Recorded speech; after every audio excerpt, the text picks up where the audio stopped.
Good luck.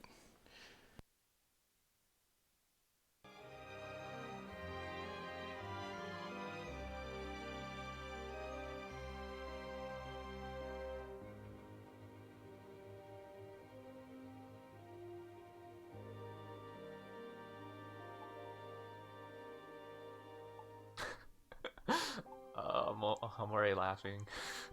I'm pretty sure. Yeah. Huh? What up? No. I did actually write like the name for the dungeon Okay. as Archaeozoic Big Hole. You made it sound like you put big hole in all caps.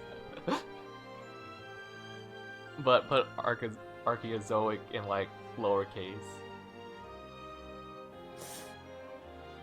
Oh, I think he is switching to my audio. Okay. Second. Oh, whoops. Okay. Okay.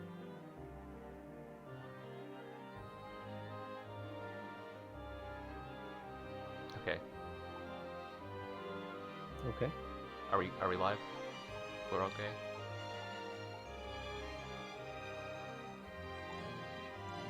Yep. Okay, so Wait, that we're was a good run from Pink Pajamas. Yeah. Mhm. So this is Ease 8, guys. We're gonna be running it on easy for most of the run. We'll be switching to Nightmare for a little bit to manipulate some of the mechanics in this run.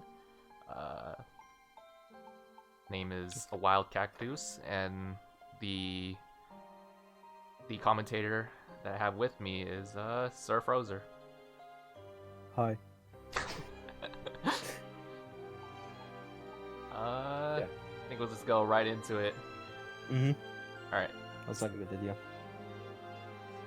Yeah, we're starting like a little like 9 minutes late-ish, I think. Let's just get the start. It's okay. fine. It's fine. 3, 2, 1, go. All right, ladies and gentlemen. Yeah, that is Ease 8, Dana of Lacrimosa of Dana. I almost butchered the title. And it's a game that is probably like the most famous one right now when it comes like to all of the gaming world, I would say. The story is actually pretty simple at the beginning. We're playing as Adel, an adventurer. That's what he literally does in every game. And we're just traveling to another place. That's basically like every story so far in every Ease game. Okay, so first of all, we have to talk to a couple of people around the ship. Mostly like character that we will introduce a little bit later. And then all of a sudden we get attacked. Yeah. Okay. So after we talk to all of the important characters in this game, we will go back to the captain, send a report. But all of a sudden we get attacked by a giant squid. And that's where like fighting actually starts in this game. I think you should probably explain like the mechanics of the game in general. So, I mean, for this run, you just have to kind of bait the squid's attack, and okay, all right, a little bit off to a bad start. Usually, you just want to go in the back of the map here, and then I'll bait the tentacles attack. But then kind of messed up on the third swing there. But that's okay, no problem. So yeah, as you may have noticed, there are like two different things that you can do. You can like three different things. You can either attack, you can dodge, or you can guard. And if you guard and dodge at a specific time, you get either a flash move if you dodge the appropriate time, or flash guard if you block the attack at the good time. And usually that gives you invincibility frame, so you're invincible until like the time runs out of those two flash moves. And yeah, now that now we realize that okay, the squid is still too strong, the ship sank, and now we're on an island called the Isle of Seiren. And that's where we meet up Laxia, one of the characters that we have met on the ship before, of course. And yeah, that's where we meet her. If you have played this game before, that is probably like a good cutscene, and it does a little bit of fan service, if I can say that. Yeah. Anyways, but not appropriate for the stream. lot. You have to buy Yeah. you have to buy the game. Definitely. Play for yourself. Definitely. Okay, so now we're just trying to find someone else on the island, and we found this water drop cave. Okay, here's the first trick coming up in the game. So we're going to grab the sword, and then we're going to stand on the crates and do an aerial attack to jump over an invisible trigger. Normally you would have to collect like 3 or 4 extra items before you can actually get through that, but it's a good game with some questionable invisible walls. So yeah. Okay, now that is Barthera, or nobody knows what the name of this guy actually is or how to pronounce it. So I just usually call it the land bat because yes, he has some wings and kind of looks like one. And yeah, with timed flash move and flash guards, we just defeat it relatively quickly because whenever you use a flash move, the enemy moves a little bit slower and your attacks go much faster. And if you flash guard, you will always crit, which increases your damage a little bit. Okay, Yeah, now you're gonna need to abuse that a lot for a lot of these. A lot of the fights here won't really pose a threat. Like it won't really kill you or anything. But what's important is to get the mechanics down, get the flash move and guard so you can clear faster. Okay, so now we're going into the island and we found this AWildCactoos, or Avocado as we name him usually, because yeah, most of the bosses have like difficult names to pronounce, so we usually use a simpler version. Either we describe it at what it is, or we just give him a funny name. In that case, yeah, that is Avocado. Okay, I'm messing up a little bit on these flash moves and guards. Alright, it's like 3 AM, guys. For me, anyways. It's perfectly fine. Okay, now here's the thing with Avocado. So normally, yeah, if you defeat a boss, it will not appear ever again. Also, yeah, before I explain that, that is the most important thing in the run. If you don't do the fishing properly, you have to reset it. Thankfully, the fishing isn't that terribly complicated in the game. It's Yeah, a lot of button mashing. So yeah, regarding Avocado, so as you may have noticed, he's a dinosaur, pretty much. And you didn't see it in the cutscene, but he just ran away. Like, we just pat him in the head a little bit with our weapons, and he decides, I don't want to deal with this anymore. Give me a little headache, yeah. Yeah, sure. Okay, now Dogi's actually back, and another character called Captain Barbossa, which is the captain of the ship. And he just basically gives us the mission to find all of the survivors or castaways. Okay, and another mechanic coming up is for every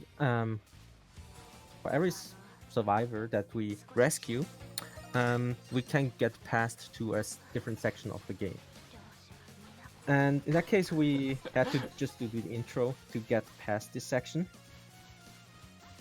And that's where we are going to meet up the next character called Allison. Yep. Allison is one of the characters that is actually useful for your town, and she usually crafts accessories for you. Yeah, but in this run, you're probably not gonna need that. Yeah. Okay. Then we will talk to the girls. They don't feel like that safe anymore. Like they want their separate rooms. Yada yada yada. Yeah, but we're not gonna build separate rooms.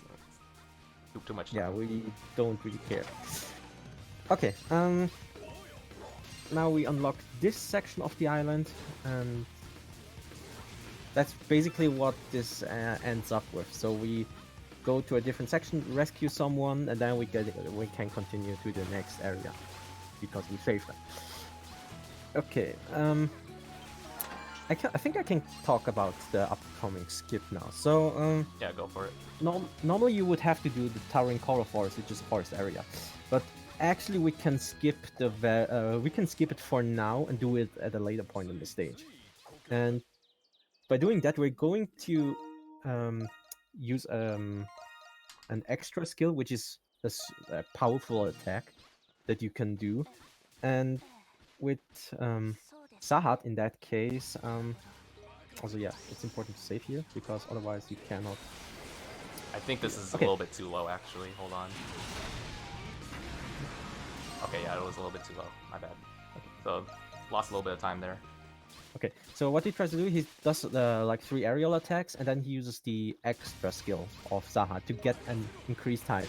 What this does is it lets us skip, again, this dungeon, another survivor, no, I think 3 survivors actually, and then... Okay, we're just gonna do it normally. I tried to go for the snazzy flash move there, but couldn't do it. Alright. Yeah, it's like one of the quite harder tricks in the beginning of the run. There is a setup that you can do by getting into the right corner and do a triple attack and then an extra. But I think Cactus just prefers doing that. Also, it should be faster, but yeah, I'll try to get the flash move just to save like maybe a second, but I couldn't get it. Yeah. Okay. So normally you would be in the section like after the next dungeon, but what we're going to do is we're going to a different section of the map and get a character called Humul, and Humul is that sinister-looking guy that we talked at the ship. And the thing with Humul is since we get him early, he is also much stronger than the rest of our party. Yeah, so he's just gonna sweep like the very early parts of the game, pretty much. Yeah. And another thing that is also important to note is normally you cannot get past this point if you would play it normally. But since we skipped a bunch of things, the load, or like the trigger where it says no, you can't continue, it just isn't there. That's why we can actually use that in our advantage to do that. Also, that's pretty much what Glitchless category is. We're going to skip a lot of things with the intended mechanics, which before the Glitchless category was an actual thing. We did use some tricks to skip a lot of parts in the game, but I will talk about that in a better point when there is absolutely nothing going on. Okay, so we're going to this camp, which sets up a walk for later on. But before that one gets somewhat important, we're just getting into the cave to gather some items.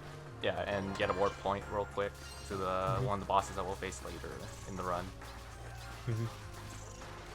Yeah, the routing is actually very interesting because we're essentially doing a boss in not an intended order. Or like the dungeons, but like the bosses, we still do it intentionally most of the time. Hey, look, it's those bats. Yeah.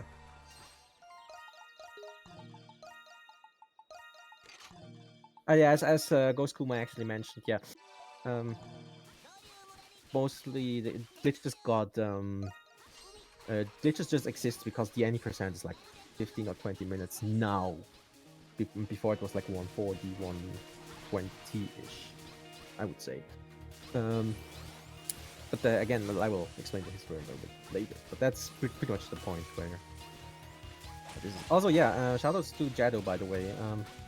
He's like pretty much like an infamous guy in the East community for just breaking the games apart, without like not even trying for that long. It's pretty crazy.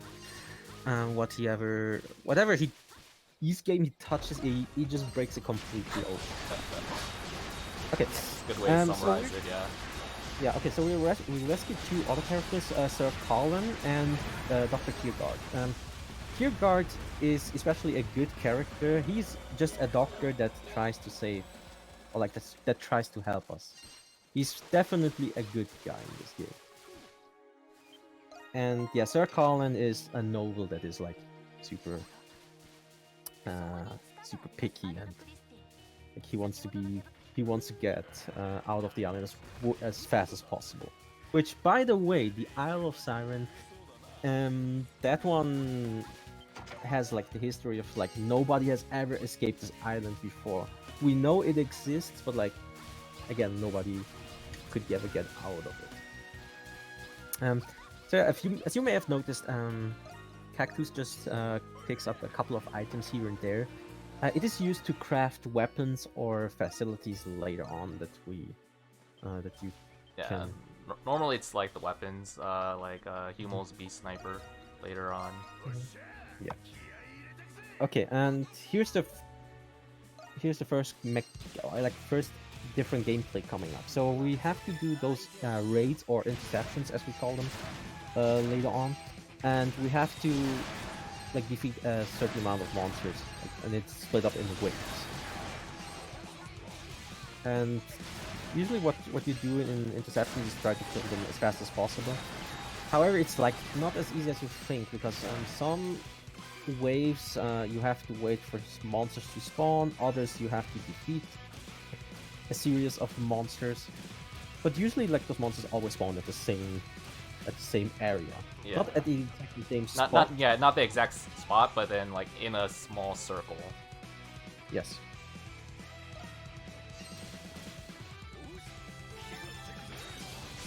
Okay. Again, like the first interception is like very easy. There's nothing much that you have to really think about. Okay, so and this is pretty much like the point where normally you're supposed to switch characters because every character has a different type of attacking method. I think Laxia has Pierce, Sahat has Blunt. Blunt damage? I don't know how Laxia? it's called right now. Laxia has Pierce, Pierce, Pierce yeah. type of damage. Adel has Slash and Zahad has Zahad Smash. Smash, yeah. And every monster like some of the monsters have a distinctive type of weakness to these attributes. Normally you would have to switch these characters and deal like the appropriate damage to him, so it's guard, break, and like the other characters can deal the normal damage. But Yumo is very overpowered. He's level 20, whereas like the other characters are 10, 12ish, I would say. And at that point, it doesn't. It's not really useful to switch to Adol in that case. Even in that case, we don't even have Adol in our party right now because he is not that useful early on in comparison to Laxia, which is like the fastest character when it comes to movement, and Sahat, which will be useful for a bigger part of the, or like a smaller part of the run where we don't have Yumo available. Kumo corrected us. Yeah, it's Slash, Strike, and Pierce. There we go. Yes. Okay. Yeah, Strike was the one that I named as Smash. My bad. Mm-hmm. Okay, so now that we defeated the final wave, our town in that case is safe for now. But there will be a couple of those that we cannot skip. I think there are like 4 of them left at this point. Also, it's however you perform in those interceptions, you will get a rank. Yeah, and those ranks will give you certain rewards. There's one interception where we kind of want to have S so that it saves a little bit of time on some of the fights later on. I think it's actually the next interception. Yeah, it is the next interception. Okay, now that we did the interception, we have to track back to the point where we left off. So yeah, normally you could technically, because we did Yumo early, we could technically skip the dungeon, but we're not going to do that, mostly because first of all, we're getting the red cape, which increases our damage depending on how much HP we have left. So the lower the HP of the character is, the more damage you do.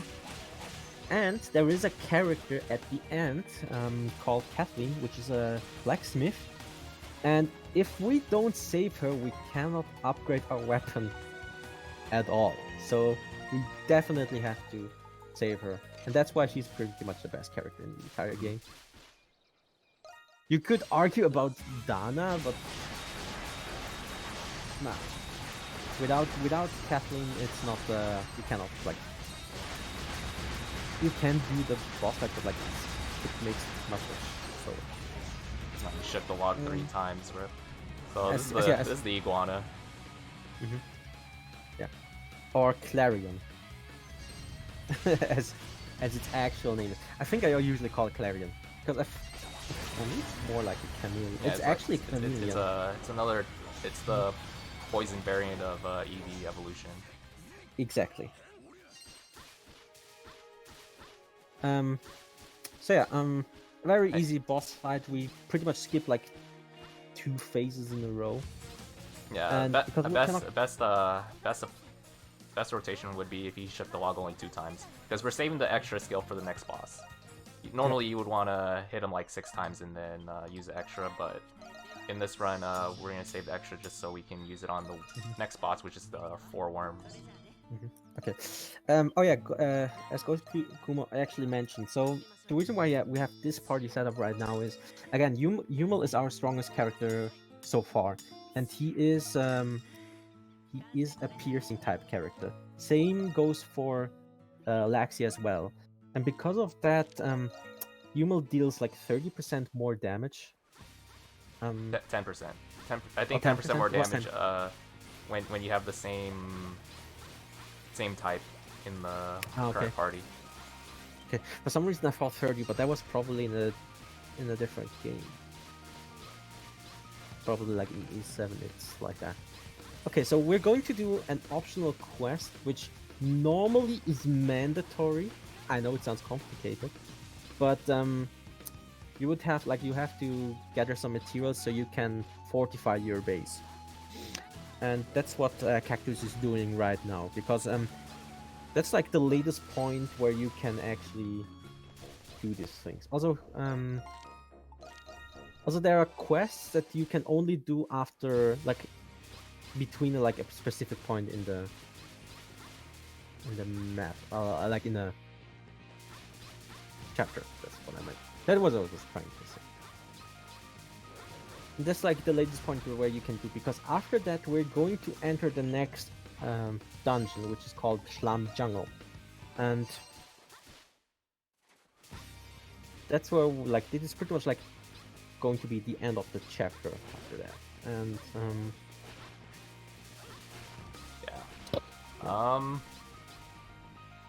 so just collecting all the watchtower stuff, of course, so we can upgrade our village over yonder. For that, we're gonna go fight the worms right now. The worms have interesting mechanic. This is the first time we're gonna use the difficulty setting slider here, so we can spawn all 4 worms. So once all the 4 worms spawn, switch it back to easy mode. Okay, that's the worst RNG. Also, yeah, the worms boss in Inferno is pretty much very infamous. It's one of the hardest fights in the entire game. I would say, again, because there are like 4 worms spawning, and anything like in Inferno is like pretty strong. I think. I probably used the extra at the worst possible time. Oh no. Yeah. Okay. But yeah, other than that, like in a regular place with the worm, it's like very simple. So you kill the 4 worms and the big mama worm spawns. This boss is a little bit more harder to flash move, so I usually just flash guard it. I got flash move there, but I usually use the audio cues to when the boss is about to pop up. Sometimes they don't really talk too much, but when they do talk, it's really nice, really helpful. Yeah. Well, I like that's something that you can do. Like you can either do it by an audio cue, but I usually use the visual cue, because whenever there is a monster, you see like a monster logo on your screen, and if it flashes red, then you know that it's like half a second before he actually attacks. Yeah, that's also a good indicator too. Yeah. some more material gathering, and we're going to pick up another item, which is called the Blade Ring. Yeah. Yeah. Okay. The reason why we're picking up this ring is it gives us 20 strength, which is a really huge buff at the beginning. And including the red cape, it makes like if you're on low HP, you will do like incredibly amount of damage with bosses, and that makes like some fights much faster. Okay, that is Gargantuan, the big spider boy. You He's stand like, right behind him. yeah. And he does a bunch of spins. He does 2 spins and then like a little stiff.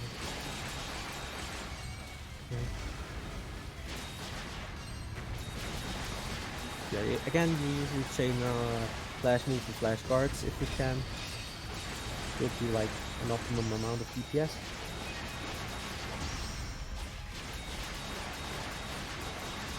And that attack when he does like his pretty top steps, I would say. And that's like the most optimal time where you can chain flash moves for flash guards. Because Yeah, like you can, as you may have noticed, you can chain into them, like until like the attack just stops. Yeah, a lot of those kinds of a lot of bosses have kind of those wind up attacks and then attack for like a really long time. You can just keep chaining. It's great. Yep. Okay, now we're saving Dina, and Dina is our trading merchant. Because she we allows don't us have any. with Sorry. with Dina we're allowed to get access to the jungle now. Exactly. And because we don't have like any currency on this island, which obviously makes sense, we just have to gather our materials by trading with her.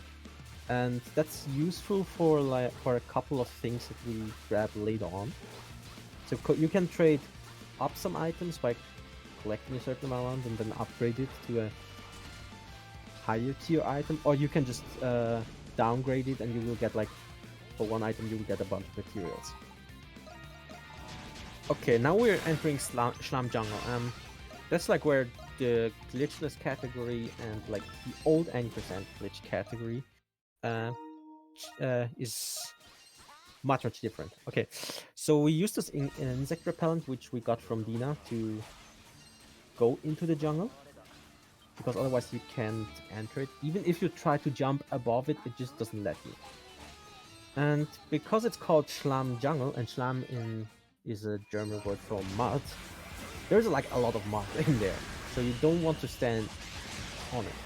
Yeah, and you're able to stand on it though by defeating the little tree boss here. Yeah. Probably like one of the worst bosses when it comes to... yeah.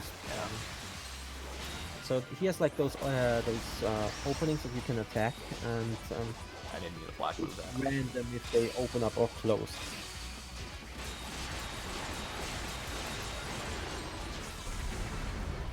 Now, as you can see, like all of those openings just close, so you can't attack at all. And if you're into a flash move, it's very...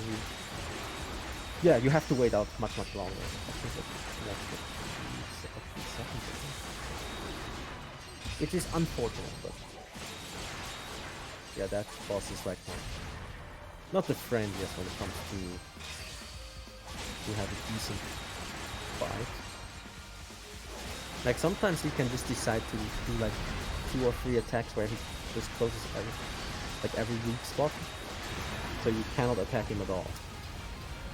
But I think in that case it was pretty decent. Slump so Jungle. it was an okay fight. He didn't open up that many orbs towards the end. Yeah. I mean, that's what we mean by like the RNG. Sometimes there's like 3 orbs open and you just hit all of them. Okay, so we got the floating shoes now, and this lets us across the mud, or across the Schlamm, if we can say that. Okay, now we figured out, okay, there is someone in this jungle, and we're trying to chase him, and we're going to do that. That's also the thing. And here's a item that Cactus is going to grab, and it's called the... I think it's... The Forest Guide, yeah. Forest Guide, yeah. It increases our adventure slots by 1, so we can have like the gloves that we picked up in the very first dungeon and the floating shoes at the same time. It's like a 10-second detour, but because we're going to switch the adventure items quite a lot throughout the run, it saves quite a lot of time at the end. Okay, and this is the Hippo boss called Last Kisses. That's not technically wrong, but whatever. And I think you pronounced right. yeah, okay. That sounds kind of weird. First of all, you have to destroy all those 6 orcs on his back before he gets out and you can damage him. If you don't do it fast enough, he will do some attacks where he just swims up and down, which is kind of slow, and we want to avoid that at all costs. And other than that, the boss fight starts. Are you going to... Oh, okay. So there's a... Gonna have one more cycle. Yeah, probably. Okay. That's unfortunate. So sometimes whenever, like when you can do this boss in like 2 cycles, if everything works fine, like if your damage is fine, and like if the extra that you do with Yuma also does like high rolls of damage. And you also kind of need him to do not the dash at that percent of HP. I already knew that he was gonna leave afterwards back into the swamp. I was like, I guess I'll just burst him here. Okay, so the character that we meet here is Licht, or I just refer him as Dr. Light. And okay, so at this point we have heard that some tumult is going on, and the captain got attacked first of all by some guy called Nemo. The nameless Ripper. The nameless Ripper, but he's actually he actually wrote in the letter Nemo. That's what I checked out before the run, and he's like threatening us to kill every one of us. So now we're like on caution, and also in that time Yuma left our party, which is kind of suspicious, you would think. But why that is, we will explain a little bit later. Anyway, so now we're going to do the interception too. Before we do that, we just upgrade our staff and like our stuff, mostly just the barrier, because all the other items that we don't really need. And in that interception, at the end, we're going to fight Avocado again, because he really wants to play with us again. Again, it's pretty much like the same as in the first interception. You have to defeat waves of monsters, and in that specific one, Cactus is trying to get some flash moves and flash guards into some of the waves just to increase the score, because the score that you see on the top left, that actually matters for the rank that you get. Yeah, for this interception. I'm trying to also not get hit either, because that counts as a lot of points. Gives like 2,000 points, I think. Yeah. And I think you kind of want to do it on every wave, if possible, because like, I think in the end you need around 50k or something. I'm around that. Yeah, somewhere around it. Yeah.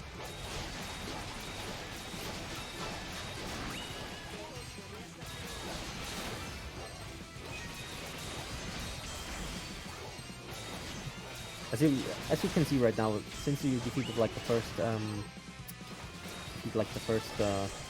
horrors, I would say, like some other monsters just spawned, and you can use this to your advantage to spawn mobs at a very specific time and place, but like it's hardly relevant for this season at all, because usually you kill them very fast, or they're like in you have to wait like a second or two before they spawn, or they're in a location where you cannot go fast enough. So it's like... Alright, so we're doing pretty well right now with not getting hit and getting all the flash moves and guards and whatnot.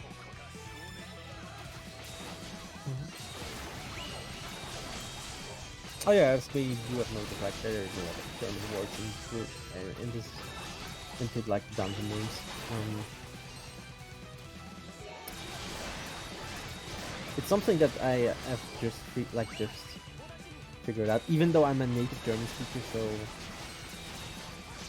yeah, kind of interesting that like the Japanese use like the German language quite a lot.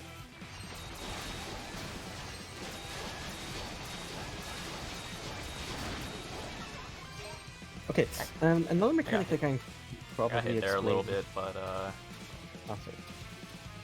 Yeah, another mechanic that I can explain is like sometimes you will see like the characters that you rescued on the right side of the screen, and they give you various buffs and benefits for doing those quite like fast or whenever. I'm not sure how it actually works. Oh yeah, there's the avocado coming up. How they work, I'm not 100% certain. It probably has to do like with the time that elapsed during the avocado. Oh god. He did a whole 180, so I can't flash, guard, or move any of his attacks. That's like the worst thing that avocado can do. Usually you want to attack, be able to attack them and flash move and flash guard their attacks. But avocado usually just goes for a walk and decides, screw that, I don't want to do this. That avocado fight, I can't believe he just turned his back on me like that. Yeah, like again, the optimal, like in any avocado fight, spoilers, there will be more of them. At any avocado fight, also yeah, nice S rank. In every avocado fight, you want him to attack as much as possible. If he just walks around, or if he just decides to scream, yeah, that's the thing. Okay, what happened here? So in the meantime, the Sir Colin, the noble, escaped with our little raft that we usually use for fishing, because he just wants to escape the island as fast as possible. And now we're trying to chase him. And somehow. We're just gonna call out his name. Which definitely works, as we will see. Okay, so we're trying to get to this place where we met Allison before and go a little bit further. And we will get greeted by sharks. And those sharks are, yeah, you don't want them to move around that much. I feel like, because yeah, they can go all over the small arena where you're fighting them. Yeah, you just want to kind of gather them up in like a side. Okay, and now Sir Colin is dead because he got attacked by the giant squid again. And we figured out, okay, someone has driven him to do that. So we talked to like a lot of people that have any idea why that is. Like, who could it be? And like our first suspicion would be Yumel, because he left our party and he didn't do anything during the meantime. It turns out when we walk out, there is some steel string, and apparently this is linked to, I think, like to an area that is in the previous game. Rome, I think. Rome. Romun, yeah. And we figured out, okay, the only one that knows about it is Kiogard, the good doctor, of course. And now we're trying to chase him, and the parrot that will guide us to where to go. However, when we get to this spot, the captain gets injured severely, and the little girl is on the line too. And this leads us to Kiogard, which is a very, very interesting fight where it's very, very hard to flash move or flash guard any of his attacks, except if he jumps up in the air and just like puts like 4 strings down. That's like the easiest one actually bashful. But the rest is very hard to do. On the higher difficulties, you would just want to bait his attacks. You don't want to you don't want to rush him like I'm doing right now. Yeah. Makes the fight a lot longer. Rather just keep punching him for what he did in the story. Now that we defeated Kiergaard, he still survived the fight, but our friend Avocado just ate him up. And now the captain is dead, we rescued the girl, and now we're all of a sudden somewhere completely different. And that's where we play as Dana, the supposedly main character of this game. And we're going to... She's in a palace. I think she's some kind of oracle, I would say. And now she has to prepare for some ritual that we're going to do right after that. So we're going to talk to a bunch of people, which pretty much are irrelevant except for the red-haired girl, which we will actually never talk to her ever again. But she's super important. She's super important if you play it casually. Yeah, really important. Yeah, of course she has red hair, like bright red hair, and that clearly must mean that she's something super important. Okay, so this is the first Dana section that we're doing. Probably one of the more annoyinger ones. It's the cabbages. So yeah, as you may have noticed, like there is a wind current going against us, and in order to neglect the pushback, we try to get into the cabbages to attack us, and then go into a flash move to just ignore the wind completely. Okay, so now that we did that, we planted a little tree, and apparently for no reason, Adel was dreaming about that. That's also something that I kind of forgot to tell, because when Adel started to get onto the island, he always had dream about this blue-haired girl, which we know that is Dana. And so Adel always knows what Dana is up to. Kind of weird, but yeah, that's basically what it is. And in reverse, Dana always knows about the red-haired guy, which is Adel in that case, of course.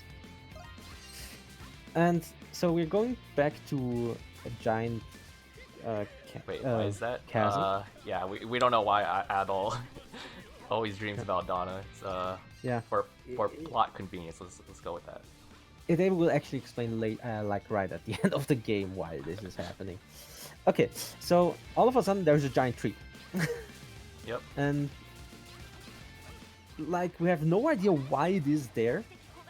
So if you're smart enough, you probably know why that is. Anyways, so now that what we're trying to do is not we're going to try to find people, we're just exploring the island. So we're pretty much playing... No, we're just playing Adel. Playing pioneers. Yeah. Okay. So yeah, we just have like saving survivors on the side now. It's more exploring what this island is actually about. Okay, and this is the area that we're entering right now is Mount Gendarme. It's pretty much like the gateway from like one half to the other half of the island. And in a speedrun, it's probably one of the more technical sections in the game because of all of those little staircase platforms that you have to climb up. So you also have to time your jump rolls effectively to climb up as fast as possible.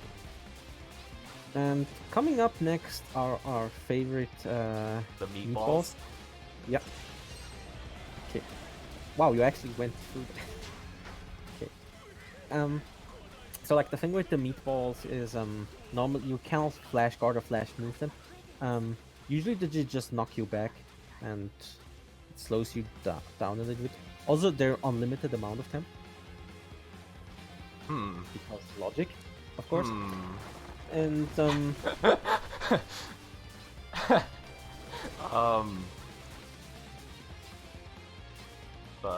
ignore that. Okay. That camera work though. It turned the camera and then I was still facing, my analog stick was facing the left side. Yeah. Yo, that was actually worse than the meatballs. the what do you want to call that wall? The type of vegetable, type of green. I would say vines, because that's what they essentially are. Yeah, okay. Climbing through vines is like not the easiest thing. There will be an area where it's like absolutely garbage. Oh, we'll talk about it when we get to that point. Okay, so we found out. Okay, there was someone else on the island, and like collected all of those books, and he also built a hut, which is very interesting. So everyone is thinking, okay, we found this house. We found some notes before that implied that there were like other people on this island before, possibly like people that actually still live on the island. And yeah, instead of going further, instead of going to think, okay, what are we going to do? Are we trying to find them? We're just gonna climb even higher and higher. Okay, here is the coming up the next fight, which is Avocado again, because yeah, we still haven't managed to figure out how to kill him. The boss fight is pretty much the same, except he does like 2 or 3 more attacks that he usually does when he's like at half health. But like it's hardly relevant for this fight anyways.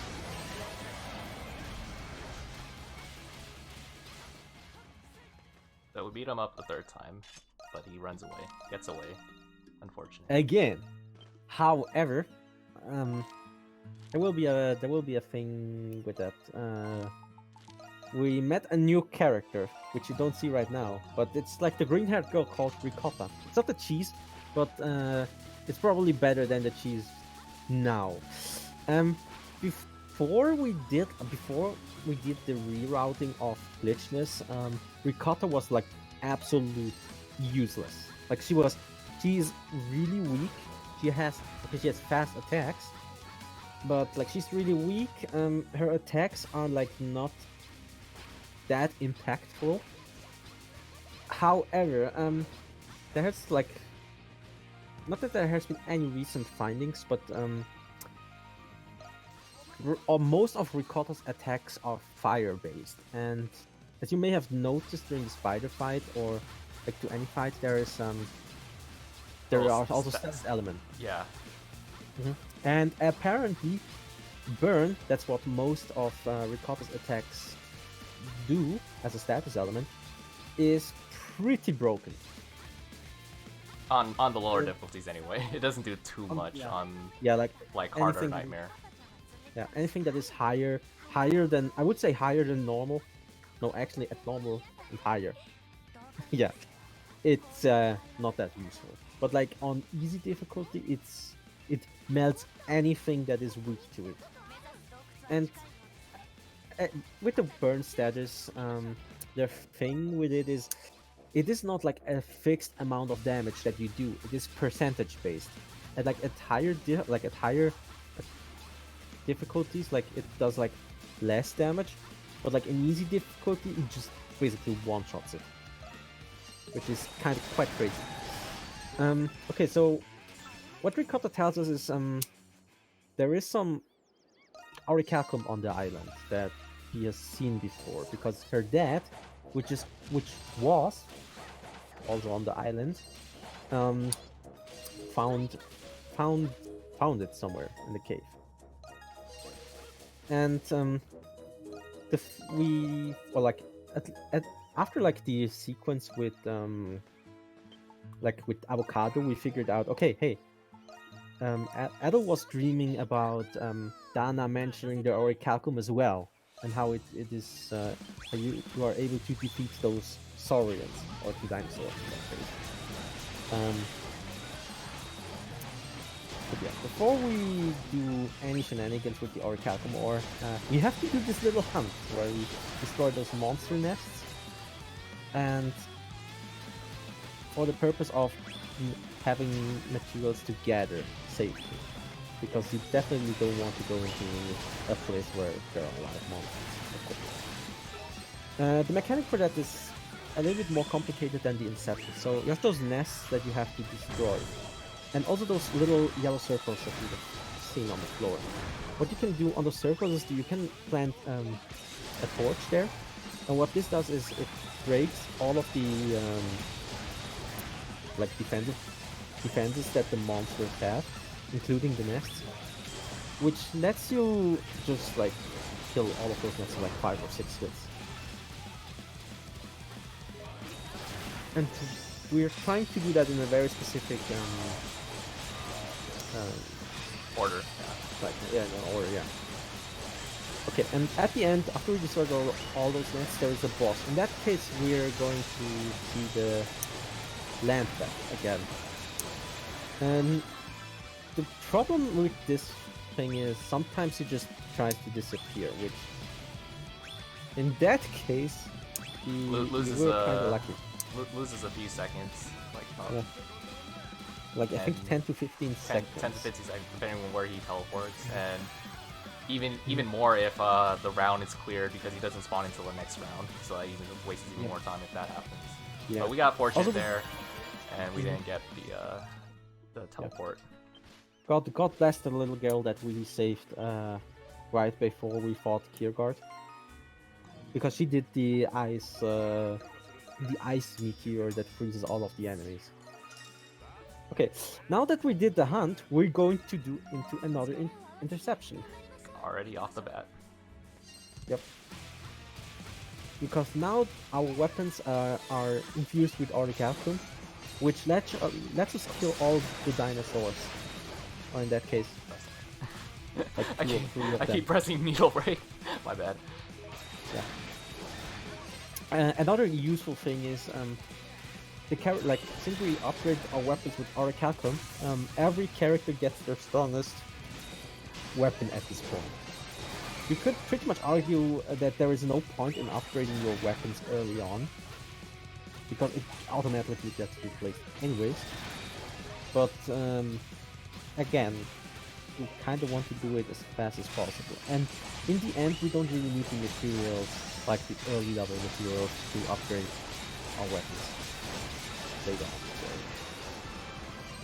Okay, so those scorpions are really important because they drop the little scorpion tails, and we need about 2 of them.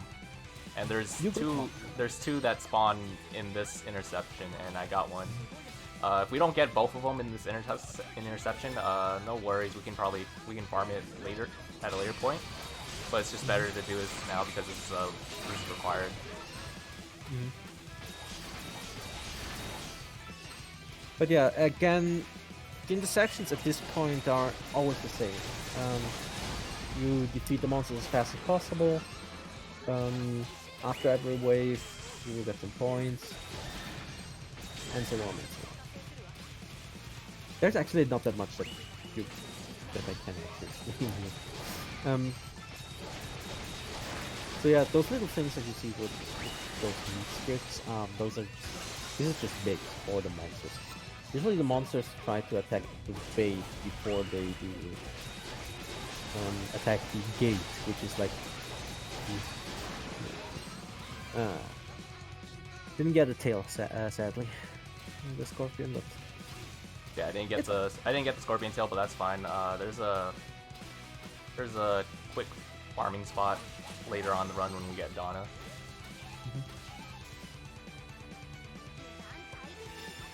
Wow, that was a spoiler, by the way. Nah. Rip. When we get to Dana, there we go. Okay. Because you can transfer items over. See? Yeah, you can do that. That's the mechanic in the game. You can transfer items from the past over to the future. Well, some of them, anyways. I didn't spoil anything. What do you mean? No. Didn't happen. Hey, yeah, okay. So again, sometimes, usually they go for the bait, those monsters, but again, this one monkey just went for the gate, which, like, at this point in the game, it is not dangerous if the monsters get to this point. Yeah, the barricade's not in any danger at all. Yeah. The next interception, however, that one is like problematic when it comes to defending the gate if you don't level it up to accordingly.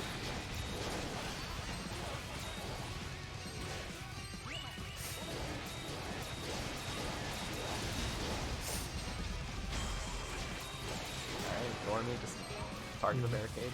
Or the little lure, no problem. Yep.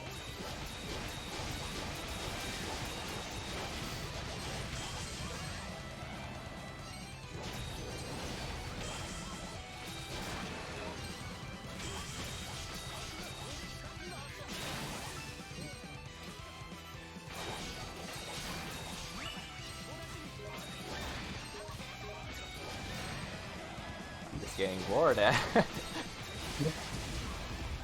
Like the worst thing in any of those fights that can happen is something roaring at you. It's the worst feeling. Oh my goodness. Everything's roaring at me. Why?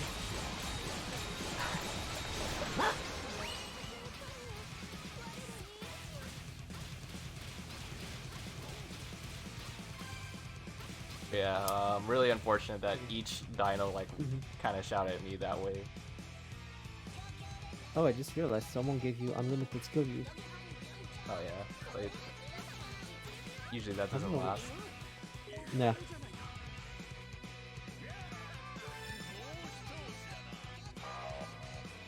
Also, like the points at the end for every character, they are completely irrelevant, in my opinion. Okay, so this is the last avocado that we're going to eat. Which is basically the same avocado, but yeah. This avocado. Why me? And avocado doesn't really like you. He doesn't like me this run. I want to reroll avocados here.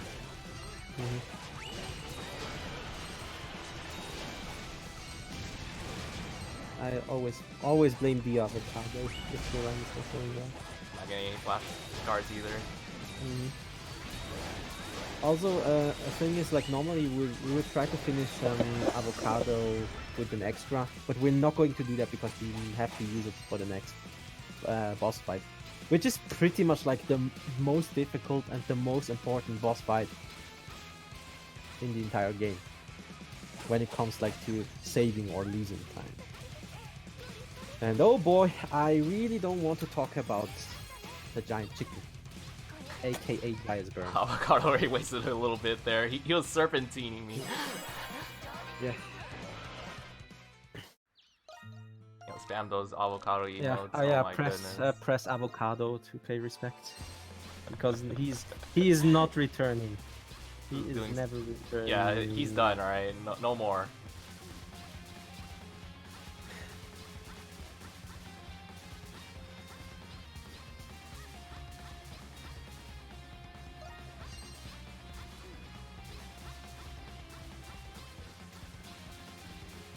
Alright, okay, so we defeated Avocado for good. We made this cat. I'm not into the Falcon game, so I don't know what that character really is. But hey, another side quest opened up. Now I think we can feed it just some recipes.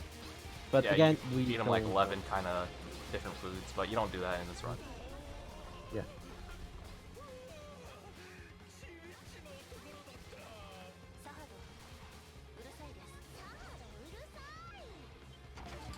Okay, so another climbing section. That one I would say is a little bit more technical because there are some holes that you have to use regular attacks to get over with. Normally you would have to climb the vine, but it's super slow. We don't want to climb any vines. And normally you don't want to grab that mango, but I just did just for marathon's sake, so I don't have to reset.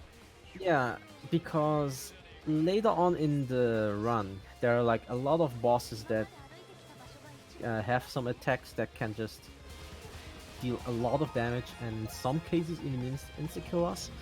And a character dying and not receiving experience after a boss is pretty bad if that happens. Okay, so coming up is Burn. So this is a strat that I have invented it. I've pretty much invented it, and you want to customize? Okay, so I figured out that we can switch difficulties like in the middle of a fight, and it is especially helpful in Burn because usually in any category where we fight Burn, he is very slow, and you also have to be lucky that he does a set of attacks that you can one-cycle him. So what we do here is like we put ourselves into low health, so our red cape increases our attack, and then try to deal as much damage. And the worst thing that can happen in this fight is he just flies away. And that's not nothing that you can do about it if that happens.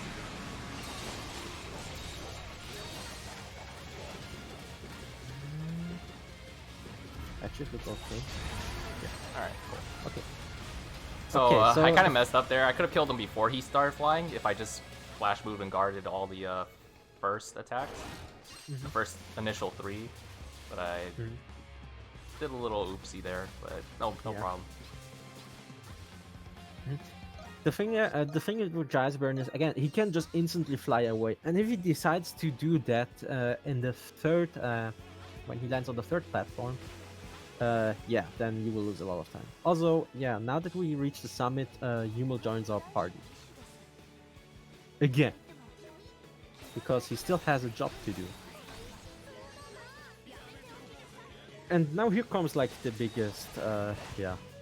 I think like the least special place. It's like the climb down after getting to the peak.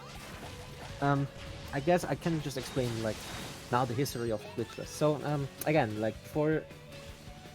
before we anyone actually talked about Glitchless,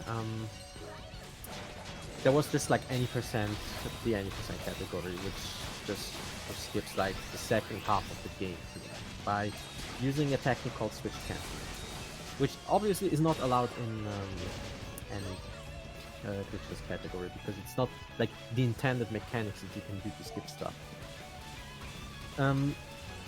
Then Jado, which again I previously mentioned, he just broke like the entire game by having a trick called cutscene storage, which lets you enter into a cutscene while entering a different map, and this leads up to like playing all the cutscenes in this specific area. So what you could do is like you can do like the first forced fight of that you do where you meet like, Laxia. Yeah, where you meet Laxia. Thanks. And then like do switch canceling up to a very high invisible wall, kill those mobs, and then enter the next area, which you can do for some reason, and then it just plays like all the cutscenes up until the very end of the game. That's why it was like it's like a 16 or 20 minute run. I don't know. Okay, and because I really hated switch canceling, it's like I hate this trick so damn much. I decided to like, okay, you know what? Screw that. I'm just gonna route Glitchless, and that's how like Glitchless was born. And then a couple of people, including Jado, Colin, I think that's what his name is, like helped out with like certain strategies or certain skips that you can do. Anyways, so we picked up a couple of items during the climb down, and now we're going to switch to Ricotta. Ricotta is trying to chain a couple of skills to jump over an invisible wall, or like an invisible trigger that would normally go into another Dana scene. Kana, Yeah. Into another Dana scene that like in the past. But she's like the only character that is able to jump over this wall. Good. Okay. What this does is it lets us skip this one section, which costs like a minute. However, it also skips another section in the next area, where we usually have to fight a couple of primordials or dinosaurs. Yeah. As I usually say, and normally Ricotta would get abducted at this point in the playthrough, because there is a little blue dinosaur that you will see in the next section. It looks kind of cute, and Ricotta, as a child, of course, yeah, she's trying to chase and bring them back to our base. But yeah, it turns out those little dinosaurs are not the nicest thing. Like those blue little things. We skip that, which also saves another like 35-40 seconds, and it lets us do another skip. Or like it skips a skip that we did before we found out that thing. So we could technically call this trick, instead of like the Dana 2 skip, we could call it the Primordial then skip, because that's what it essentially also does. Yeah, and now we're like in the plains, and there's supposed to be like a lot of cutscenes in this area too, but we kind of skip them all. Yep. For some reason, if you skip the Dana 2 section, the like all of those flags that are usually set for the, let's just say like for the cutscenes to play, are not activated, with the exception of the next one, where when we touch one of those warp crystals again, those purple things that we touch like on every on every island. Yeah. Also, yeah, this is pretty much like one of the best tracks in the entire game, I would say. Okay, so now we're going into another Dana section in the past. And now every one of our party sees what Dana is actually doing now, because you have seen this little symbol, which is some kind of mark, which it's some kind of mark, whatever. So now Dana is trying to help out go across the temple. And she does that by planting another tree, of course. In the meantime, before we get to the point, there will this one little light orb flying around, which is I think like it's just a spirit. And usually, like those spirits in a casual playthrough, they either give you like, they mostly give you stat buffs, or one of them is also a shop for later on that you can do to buy items in Dana's past. Okay, now that we get to this place, we will just plant a tree. The tree grows again. No one noticed the tree growing until Yep. got like really huge. And that's like probably like the worst part of the game when it comes to like cutscenes, because you're entering like 5 or 6 cutscenes until you get into a fight, and then there will be like another 3 or 4 before you get into the next dungeon or Dana section. We've been trying to find a skip to get to skip this portion of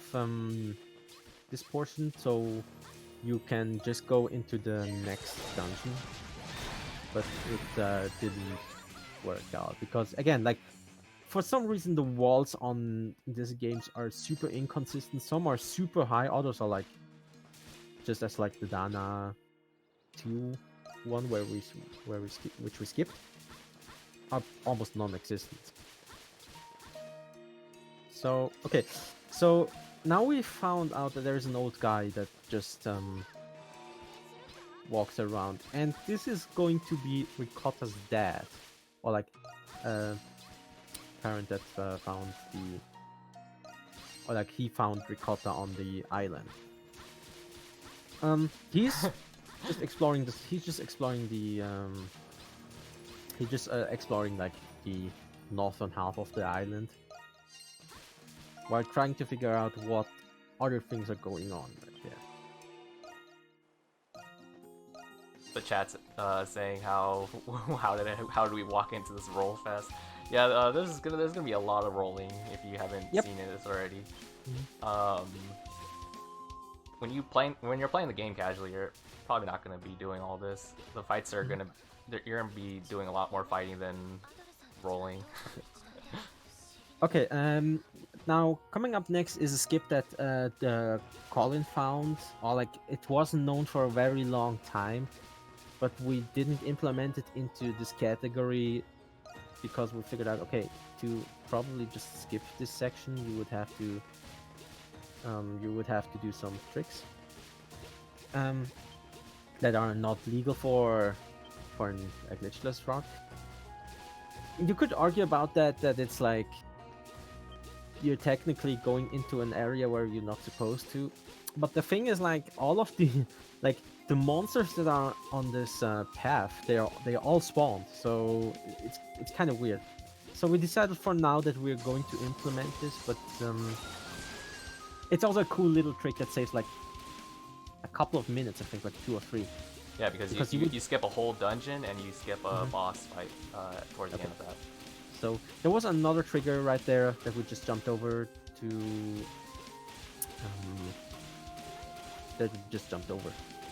So yeah, what we're doing? Talking about those low cutscene triggers.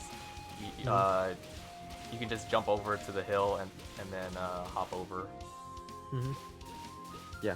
So essentially, what it does is, like, we're going to do the 3rd Dana section in reverse.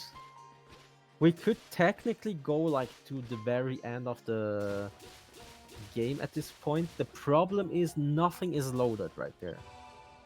Like, absolutely nothing.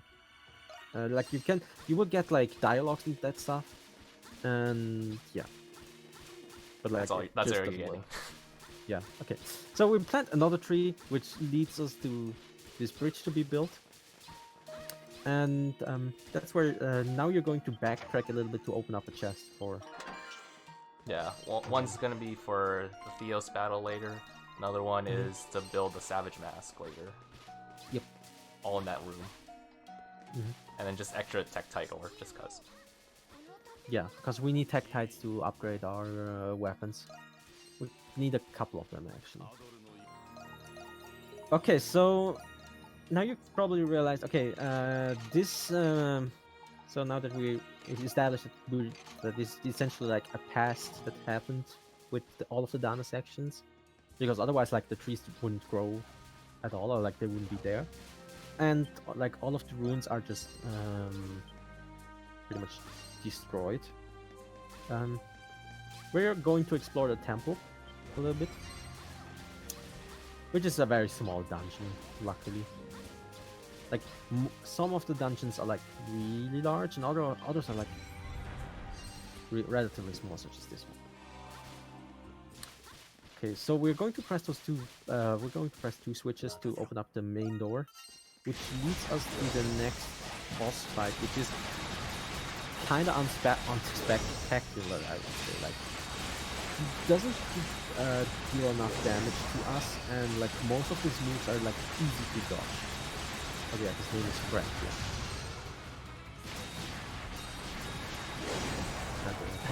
He said easy to dodge. I got pummeled over there. Ah. Okay, we're on track. We're good. I mean, we, like, when we actually like tried a little bit, we practiced like the run a little bit.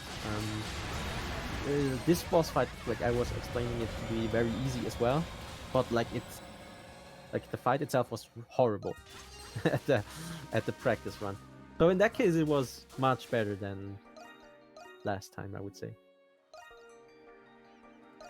Okay, so now that we defeated this boss, we're going to reach the end, and there is a familiar figure just sleeping there.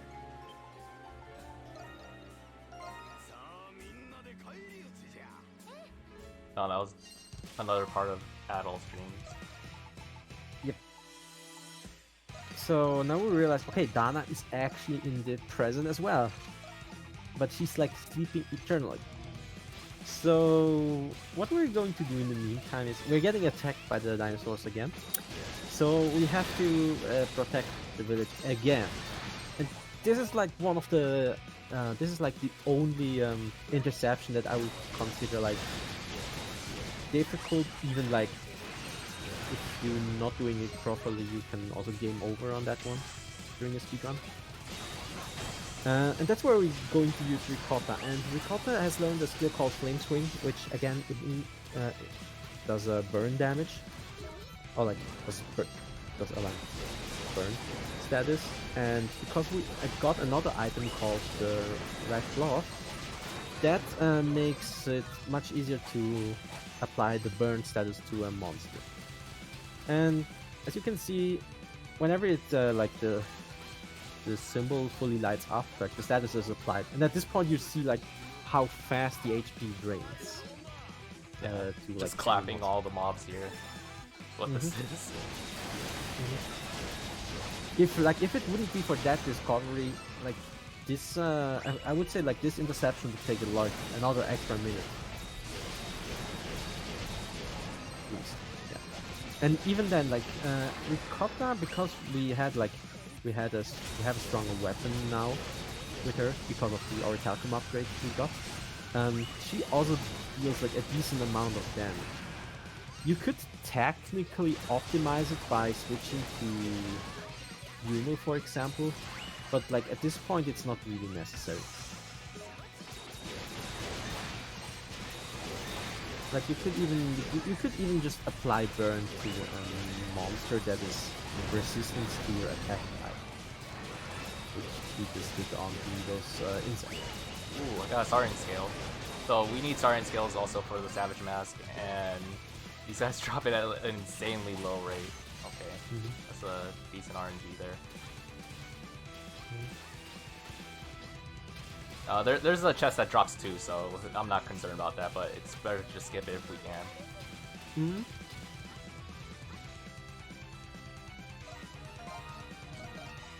So yeah, at this point, like Ricotta is like our main character for all of those interceptions, simply because she can apply those burn strats. Also, Dana joined our party now because she just woke up, and now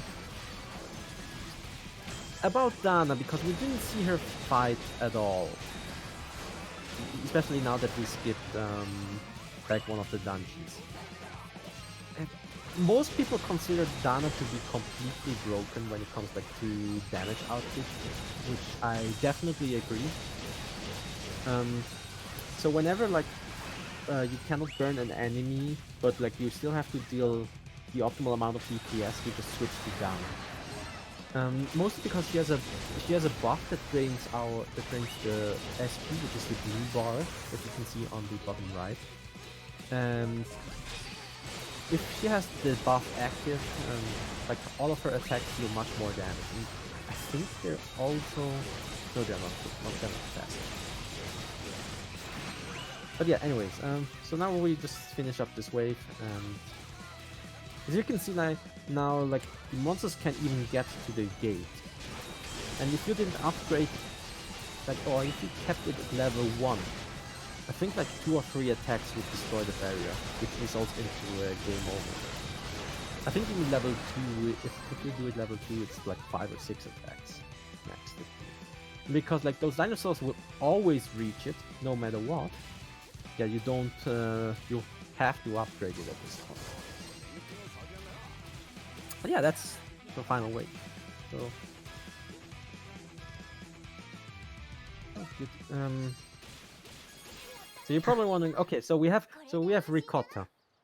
So we have Ricotta, which is like one of the best characters for hunts technically as well, and interceptions. Then we have Dana, which is like overall better in killing stuff. We have Yuma, which could get a skill later on called Firecracker, which has like a huge AoE that also does burn status, and it also like I wouldn't say it deals a lot of damage. Yeah, it deals a lot of damage as well. And Laxia, she is good for movement. So and Sahat is like useful when Yuno is like not there. And So you're probably wondering, okay, what is with Adol? Adol seems to be like the worst character in this game, which it's debatable, I would say. Debatable. Who would be debatable with? Laxia, I think, in terms of like combat ability. I would say like Laxia is probably not that good at all. Okay, going back to the whole But, like, bad Laxia- RNG, killed 6 scorpions already. Mhm. Usually it only takes up to 3. And we're already at 6. This is not good at all. Looking Yeah. for tail. Oh, there it is. I saw it. Nice.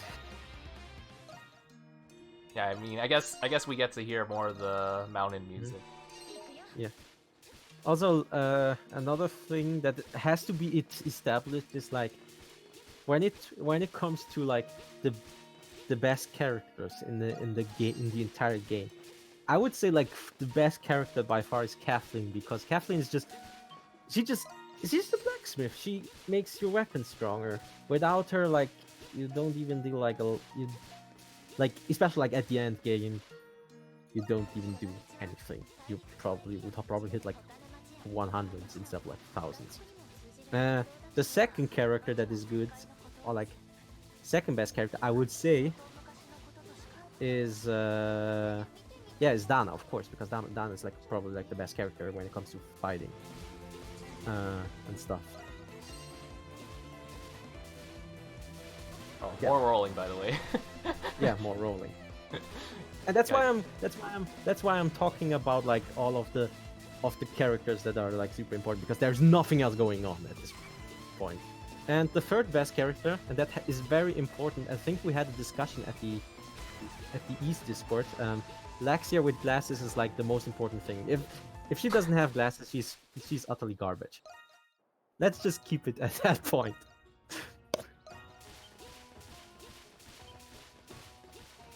And then, like, right at the end, there is like Adol, like right at the bottom.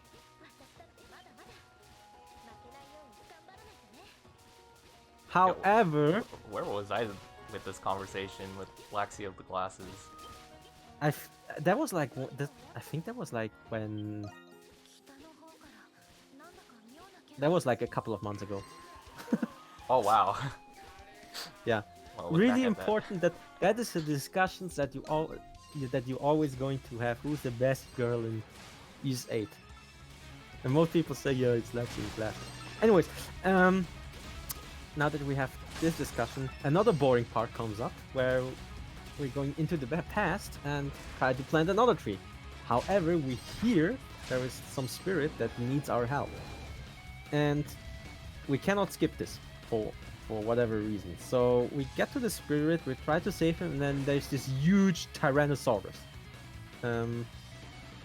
He usually just goes for a walk.